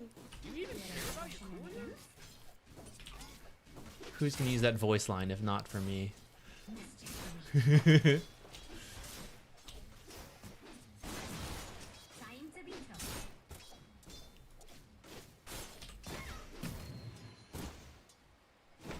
No time to dilly-dally. Gonna be hard to fight a Bane. Let's get moving. So fast. We're going on a little field trip, chicks.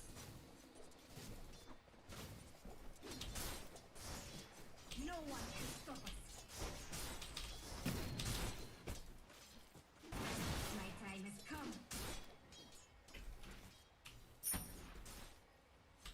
Got to go.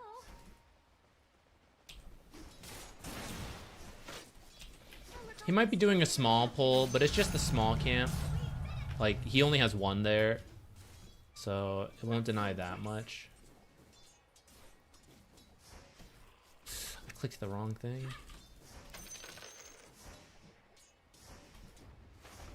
I'll prove I'm the best. I'm gonna go for the 4-minute rune. Come on, Jax. What do I need this game? Do I need another point in W? Takes us. I don't have time to stack. I gotta make sure I get here first. Let's That was not the best Bramble placement, but we made sure he didn't get the rune. He didn't even need it, actually. He's got a bottle. Or he doesn't have a bottle. I don't even know why he went for it. He's like full health, too. on my way. I guess he was missing a little bit of mana. Let's fly. Oh, What are we waiting for? get farmed? Can't stay here. Moving. Killing spree.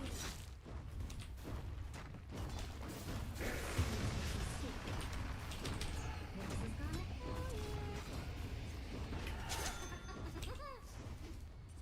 I don't love having 1-1-1.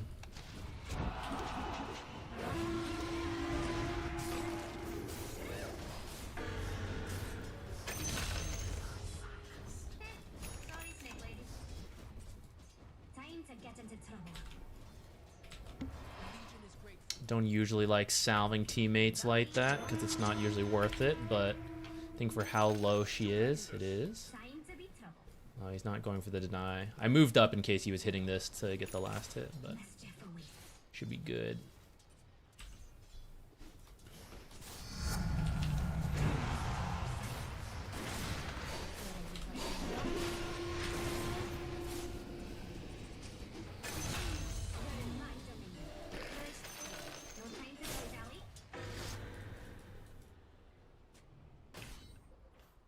Which way is it? I'm always on.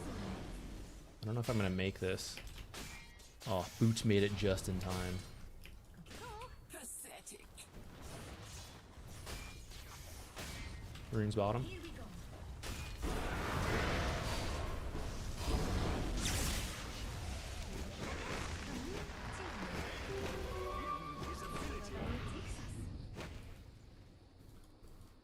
Can you guys hit me? Let's All right, they would have attacked me if they had vision here.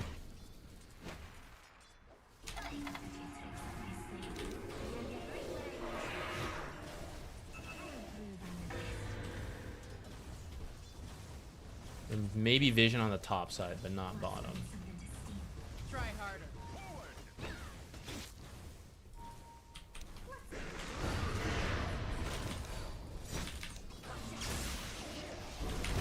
Damn! I was trying to bait that a little more. Hopefully this is a kill. I don't know if he's got the damage though. It's close. Nice. Okay, that's pretty worth it. I'll take that. Ah, damn. At least Bounty also stole there, so it's not that big a deal.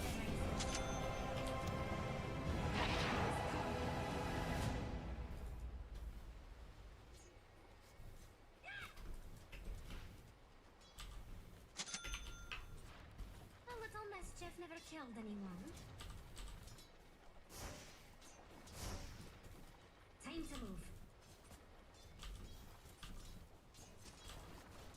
Moving. Alright. Time to go for another power rune. Yes, mid laner, sir. Tom's pushing into her anyways. I'm not needed. We're going We'll on actually stack this time adventures. too. I've been meaning to do this, but we've been a little off on the timing. If I'd been better, we would have had like 2 other stacks already, which would be obviously very good. You ready for shenanigans?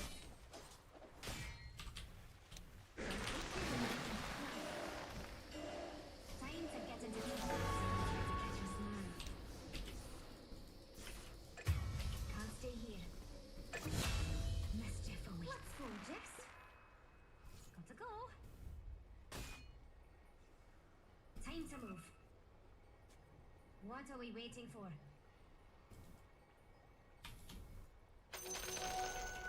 This place was boring anyway. Time to be tough.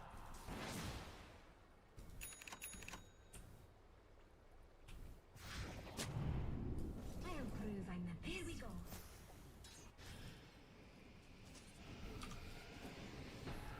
It's a weird TP to have to make.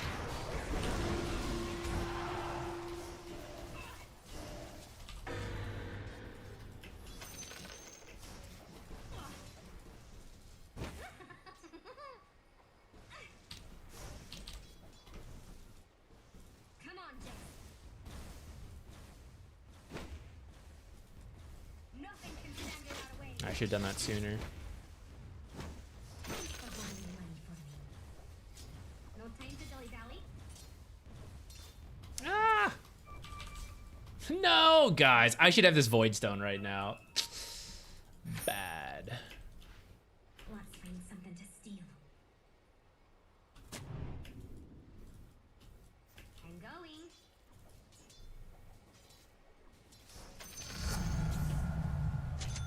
Let's fly. Should have this Void Stone and a new TP. Need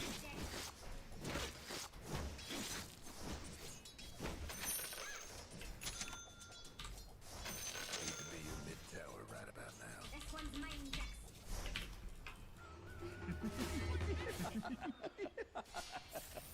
I'm always Mid on the towers move. in the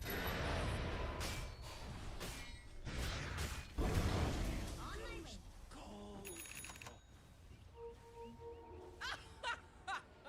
Your top tower's in trouble. Let's fly. Let's go, Jix. The ley line's close to me.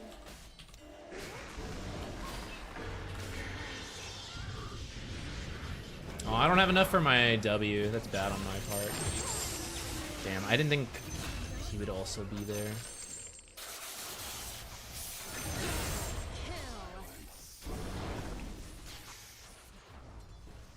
As long as we get out, this is kind of okay, but I could have done that better. If I'd had my Void Stone a little sooner, I probably would have had enough mana for this as well. Just goes to show the snowballing nature of the game. Oh shit, she's going Spoils of War, I just realized. Can't wait to see 8 skeletons pick up the bonus damage. That'll be hype.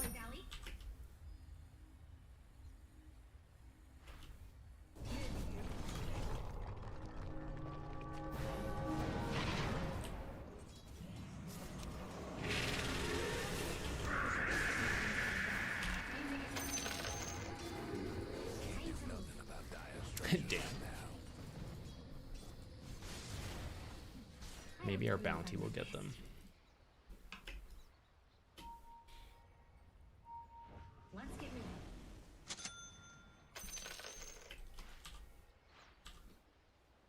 A little mischief never killed anyone. Your mid tower's coming apart. How did he even get in there, actually? Is he skewered? What in the world? Your mid tower ain't doing too well.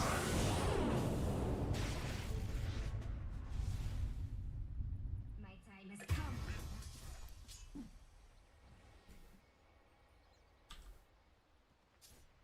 Let's find something to steal. I want one of them to walk over so I can get him.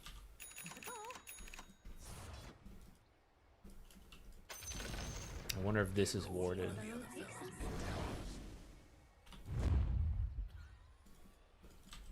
What are we waiting for? Oh. I wanted to bring him bottom, but I'm going. oh well. Mischief awaits. Time to be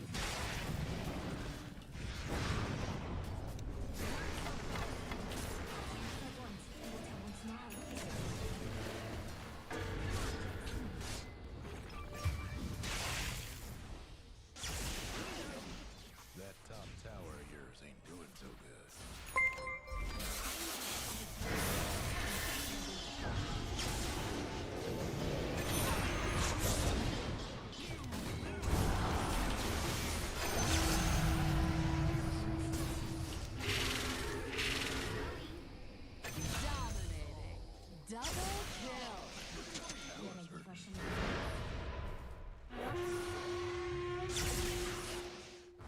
time to get into trouble.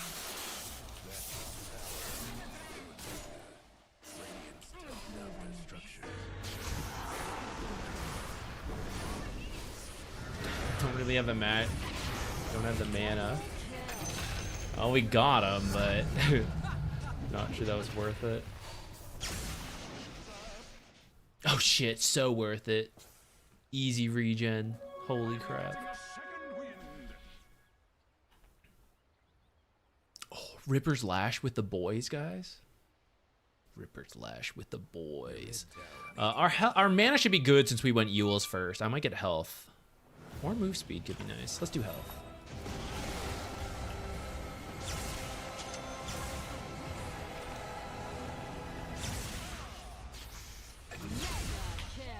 Mischief awaits.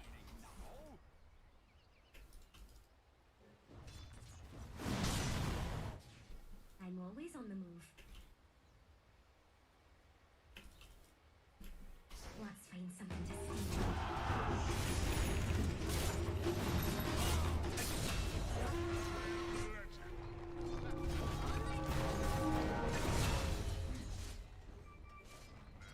Let's get moving. The Dire went and fortified the structures. The other fellows aimed to wreck the bottom tower.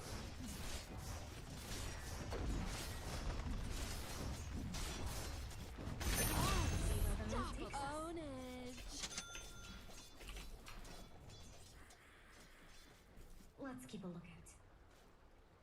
Since we're top, let's head in. It's 31 too late to get into Dota? No way. Let's go. There is no age limit. Can't stay here.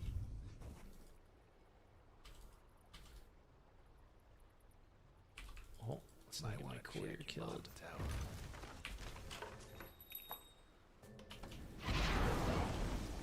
Radiant's got bad restrictions. Your bottom tower ain't long in this world.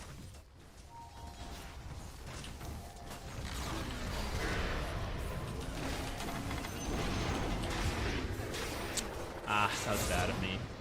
That was bad of him. If only I had my Yules, I could have lived there.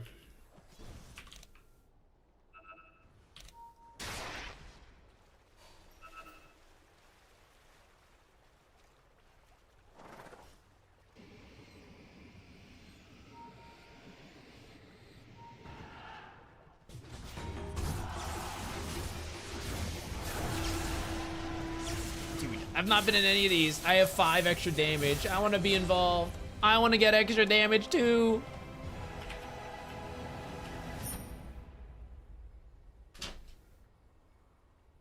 Get me in on it.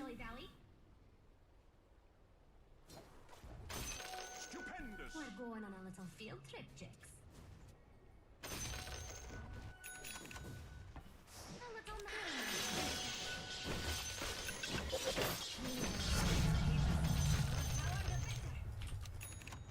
Let's fly. You're mine.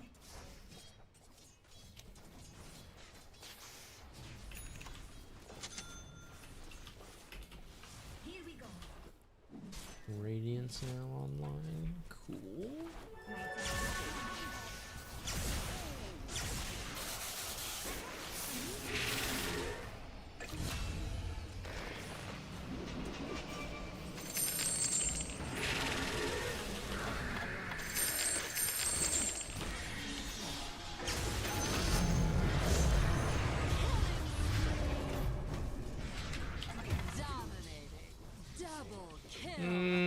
I probably could have done that better. I think if I terrorize... If I just terrorize the Bane earlier... I was nightmared. Oh, maybe he's talking for the team in general, not like me in that situation. Your mid tower's in a bit of a bind.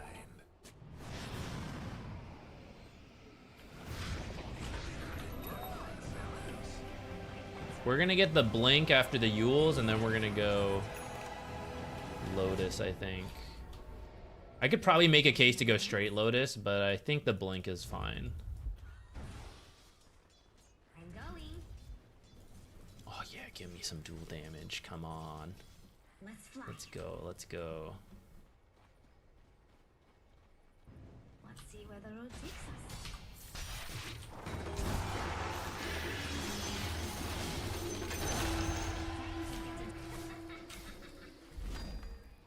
I didn't Ripper's Lash once while having this item. And I won't. It's gone now. Let's get... There's a lot of items I want to buy, so I'm going to get the GPM. And a lot of our damage doesn't come from auto attacks anyways, so... Should be fine. Let's get moving.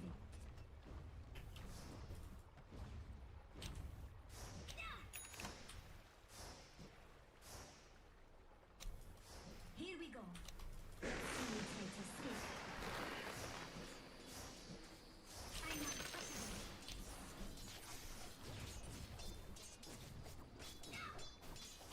Sad, my jungle camp.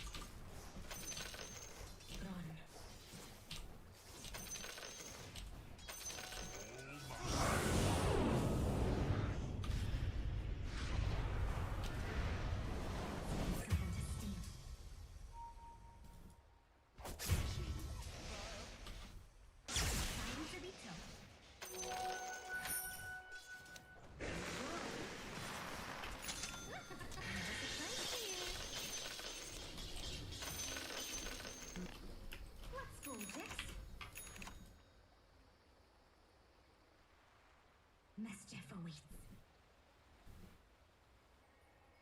Your mid tower needs a little help. Okay, where's Lotus?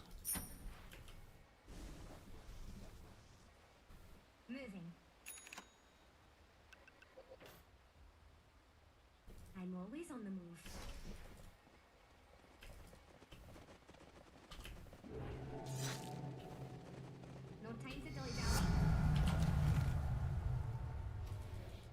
Okay, I am good to go to just like non-stop run at people.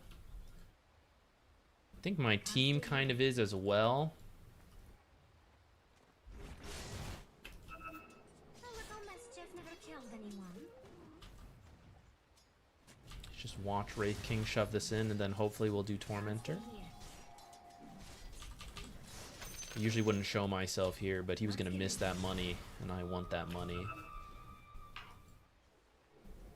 No time to dilly-dally. Come back. Showtime.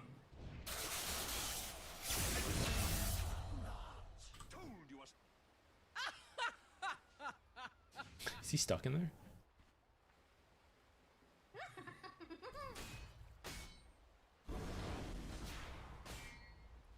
Moving.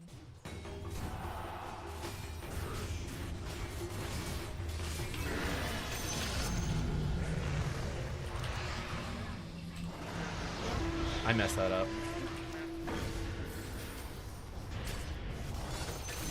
I was kind of removing the glimmer with the dispel. I don't know if it was really worth it.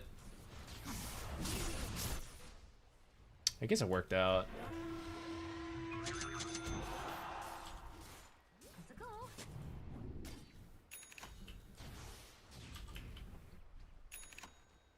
I'm going.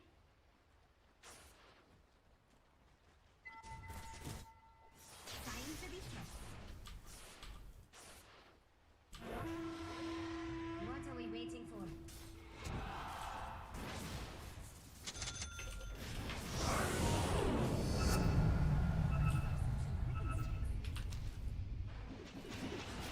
Mischief awaits.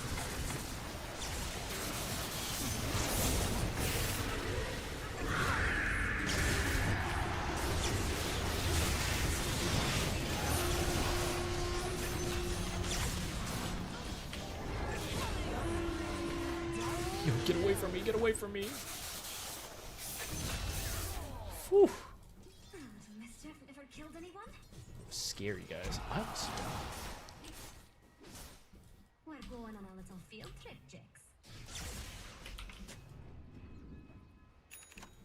Let's go, Jix. Time to move. Them dire buildings are tough as nails for now. Have fun trying to bust down radiant structures now. Is there a fastest way to check items on my allies? There is a hotkey that you can bind to allies. Most people don't use it because it was added more recently. Now, let's see.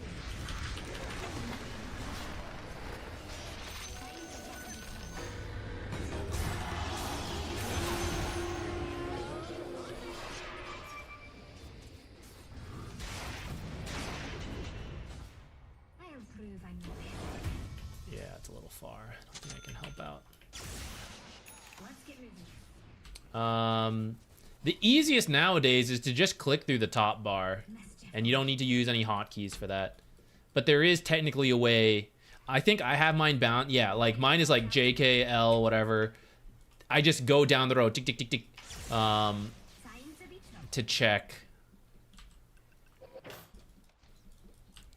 Getting But more shenanigans? although I set that up, I rarely ever use it because in the end you can just click through the top bar.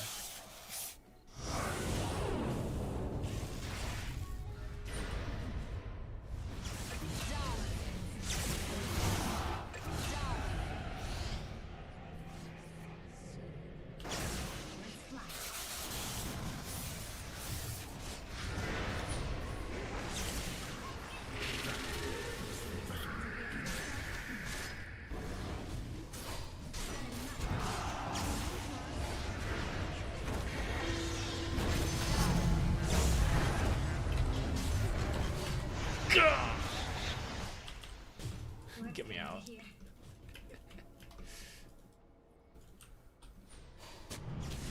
Can't stay here.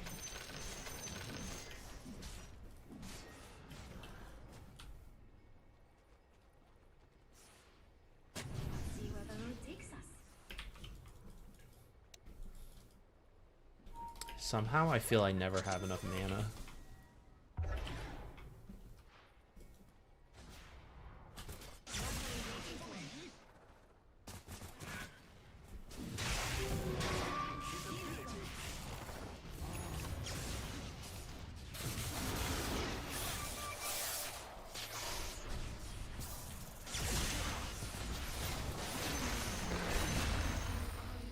Medusa's getting bopped this game.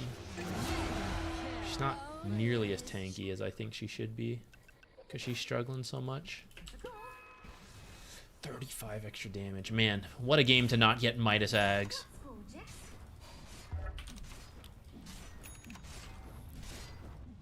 Cruising through it. I'll prove I'm the best. You ready for shenanigans?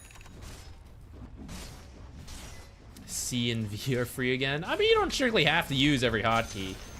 Plus, you can just start playing, and then as you decide, like, I really wish this would be more convenient. No, you can always change the hotkey later. Or the way Dota goes, back when I started Dota, they've since added, like,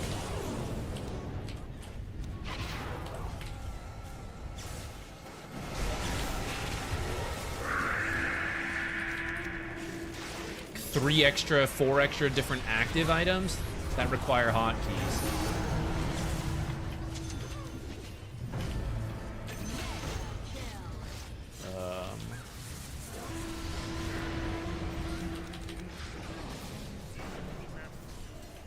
Second life? No, we're out. I could have played that a little bit better, but I wasn't fast enough to grab the initial skewer.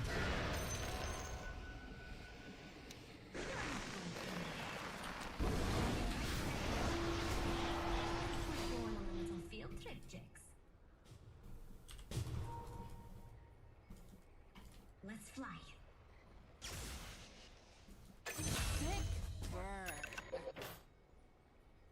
Time to get into trouble.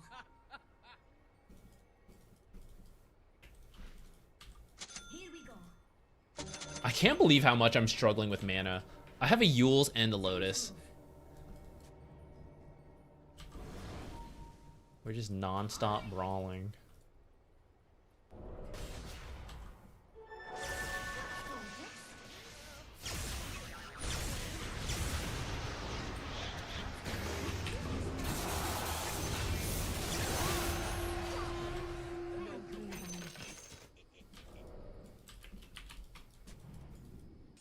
Let's find something to steal. I was about to do the same thing, guys. I was gonna blink and steal that last hit and scream, "It's mine!" And she beat me to it.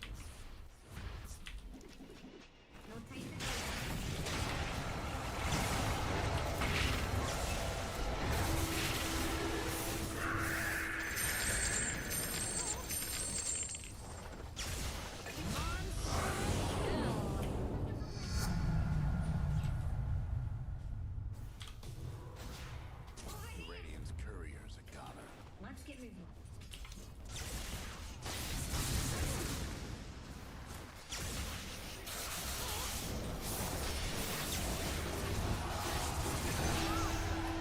What? I didn't get any? Damn. This was not worth it. Maneuver failed.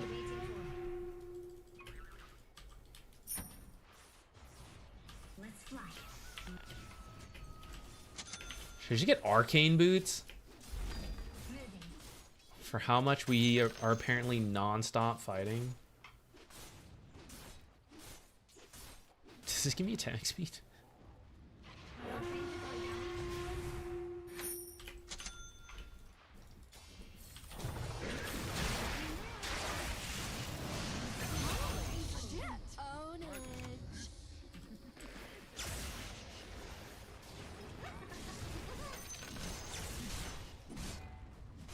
Dire structures looking fortified. Radiant structures must have been fortified.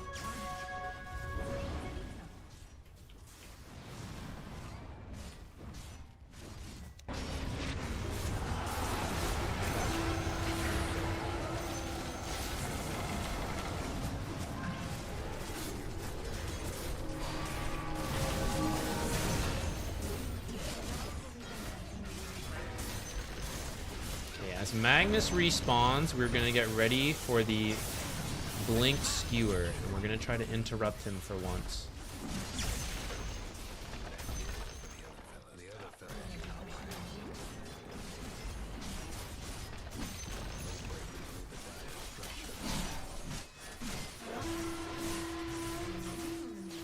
There's no tree to hide behind here.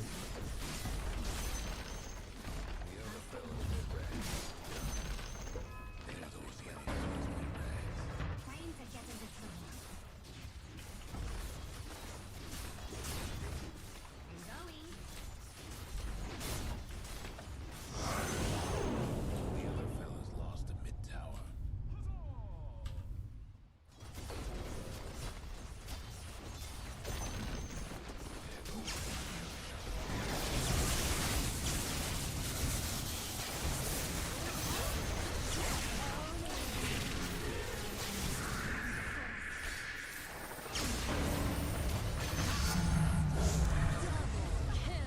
I'm waiting for the skewer as just our little practice bit here at the end, but he ain't doing it. Gah! We made it, kinda.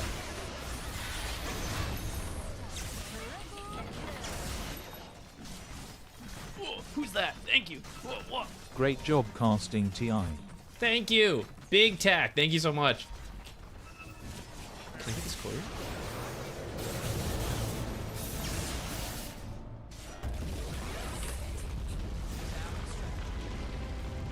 Have a good night, Ruby and Cats.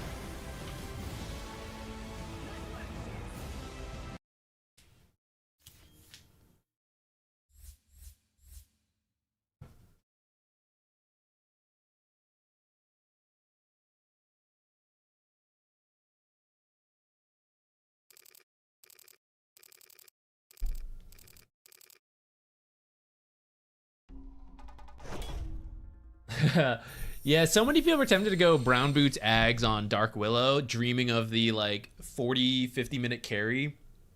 But honestly, Blink Yules is such a killer build. Essentially, for the price of one Aghanims, you can get the Brown Boots Blink, Tranquil's Yules, like any number of combinations, and you can get so many free kills, and you would farm the actual Ags faster that way. But it's, I mean, that's the classic struggle. So many people, they don't see the, like, the smooth trend of smaller items leading into the later items. They just see the end game build and want to go straight for it. And it's a learning curve that everyone has to go through. And at some point you learn it, and it helps a lot. I'm relatively happy with this game. When we didn't have to do all the extra microing, I think our actual gameplay ended up better. And the big win is going mid a lot to help with the runes. We didn't crush our safe lane for that, and I probably could have done a little bit better, but it's tough to punish a Medusa Bane with Dark Willow Legion right off the bat, and I think we did okay. And then Legion just farmed up while we made stacks and secured power runes for Storm Spirit. And then we were able to make plays off of that. So I would say that's pretty good. I was thinking, okay, so Wraith King did have a really good start. And then as he died a couple times, I was feeling like he wasn't as strong. And it does look like those kills kind of cost him. So he did drop a bit. But, you know, not too bad.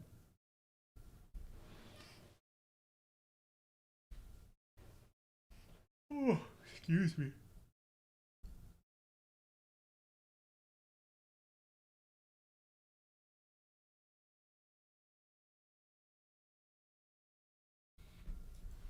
I do like Dazzle, but I liked the older Dazzle more. This new Dazzle with the Nothel projection is not as fun to me. It's good, don't get me wrong. He's actually in a better spot than he kind of ever has been, but with Nothel projection, nerfed, but it's good for him. But I miss the old versions of Dazzle. I liked it more than Nothel projection. I'm just some like old guy. I can't get used to it. I'm like, what is this newfangled spirit? It's strange. But it's just not connecting to me. I don't know. I do think it's good though.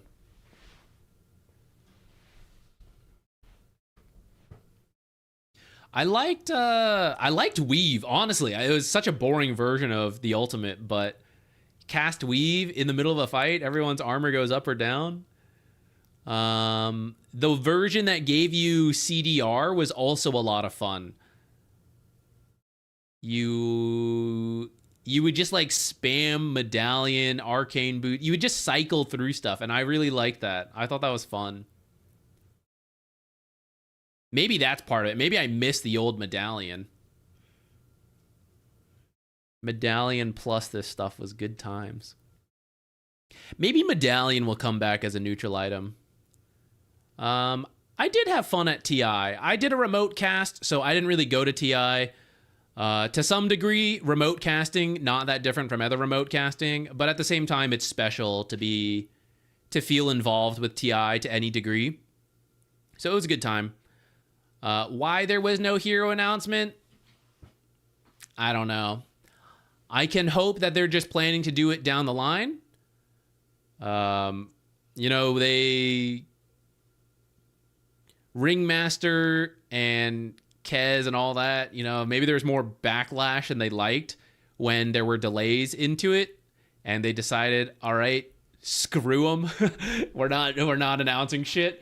I wouldn't be surprised.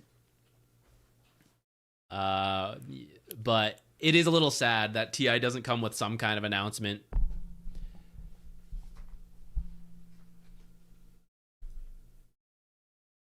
Dota's not dying. I don't think Dota's dying, but I do think it's changing.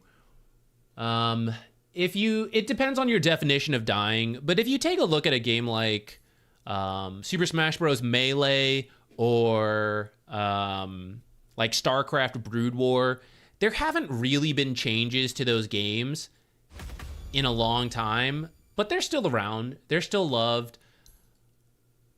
I do think Dota is getting older, and it's up to Valve how involved they want to be. If they want to keep adding a bunch of new stuff, if they want to let it coast and kind of maintain, I would understand if that's how they feel about the game. As much as they love it, you know, how long can you do the same thing forever, right? I think even if Dota does not get new updates, it won't die. Just because it is such a solid game, it will still have a dedicated player base for a while. If they want to keep doing, you know, a yearly, here's your new hero, here's your event mode, I also think that's fine. But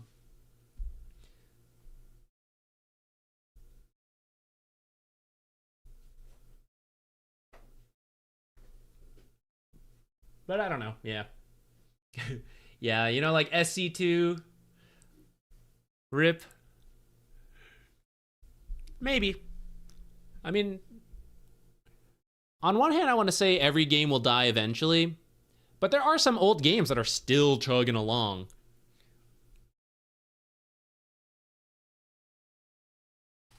And people still discover new things. What was that, Hef? I've like walked over and then just sneezed. Yeah, settle in, Hef. We're probably done for the day anyhow. Let's see what this new one is. If you just lean forward slightly, I can get this headpiece on you. Woof, this feels like it weighs 80 pounds. That can't be good for the spine. Anyway, boss monster. Neither is the posture I'm currently sitting in. I don't mind telling you, for an ancient Eldritchian horror, he had some very strong words for yours truly about my approach to teamwork. He seemed to think I was some kind of greedy coward. He had me all wrong, of course, but he also had me wrapped up in his filthy tentacles at the bottom of his cave, so what was I supposed to do? At any rate, he cursed me. Well, he insisted it wasn't a curse, more of a moral... Oops. More of a what? I'm not going to replay it. Oops.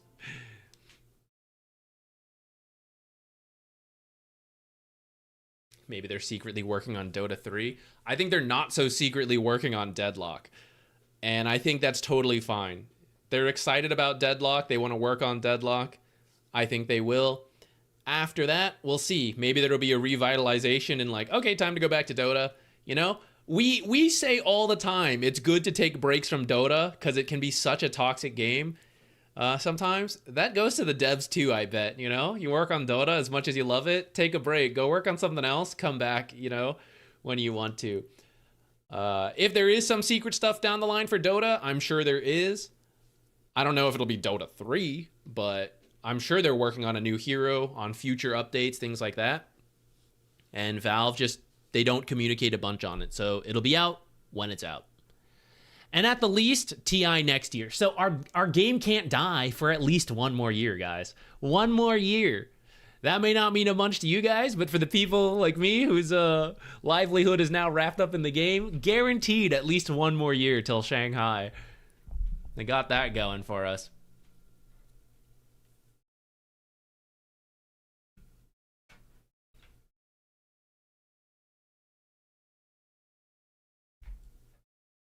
Okay. Okay. Oh, we played enough games to claim our shards at least. I will not be streaming for the rest of the week. As a heads up, guys. Got a friend's wedding to go to and some other stuff. And then there's actually a bunch of... TI just ended. There's a bunch of qualifiers coming up already. I don't know if that's a spoiler.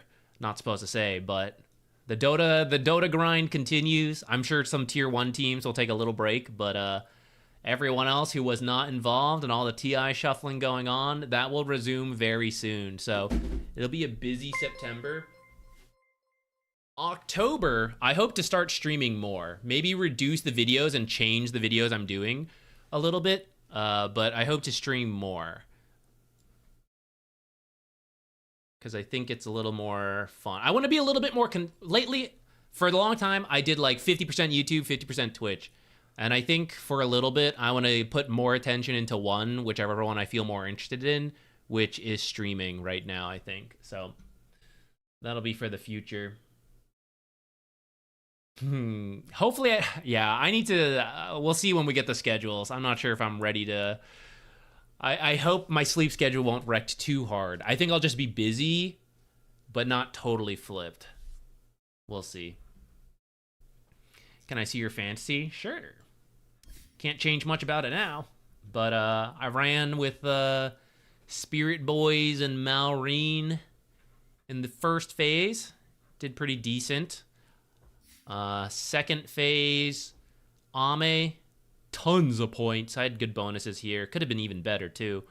Malrine in the mid lane did fine. Crit. Could have scored higher. Damn it, Crit. Why didn't you stun more for me? Maybe snaking. Maybe I should have put snaking. They let snaking farm so often. He was playing so much Chen and Enchantress. I should have known. Yeah, you're going to have a rough time, Bayo. Good luck. Good luck. Get the coffee ready. Get all that going.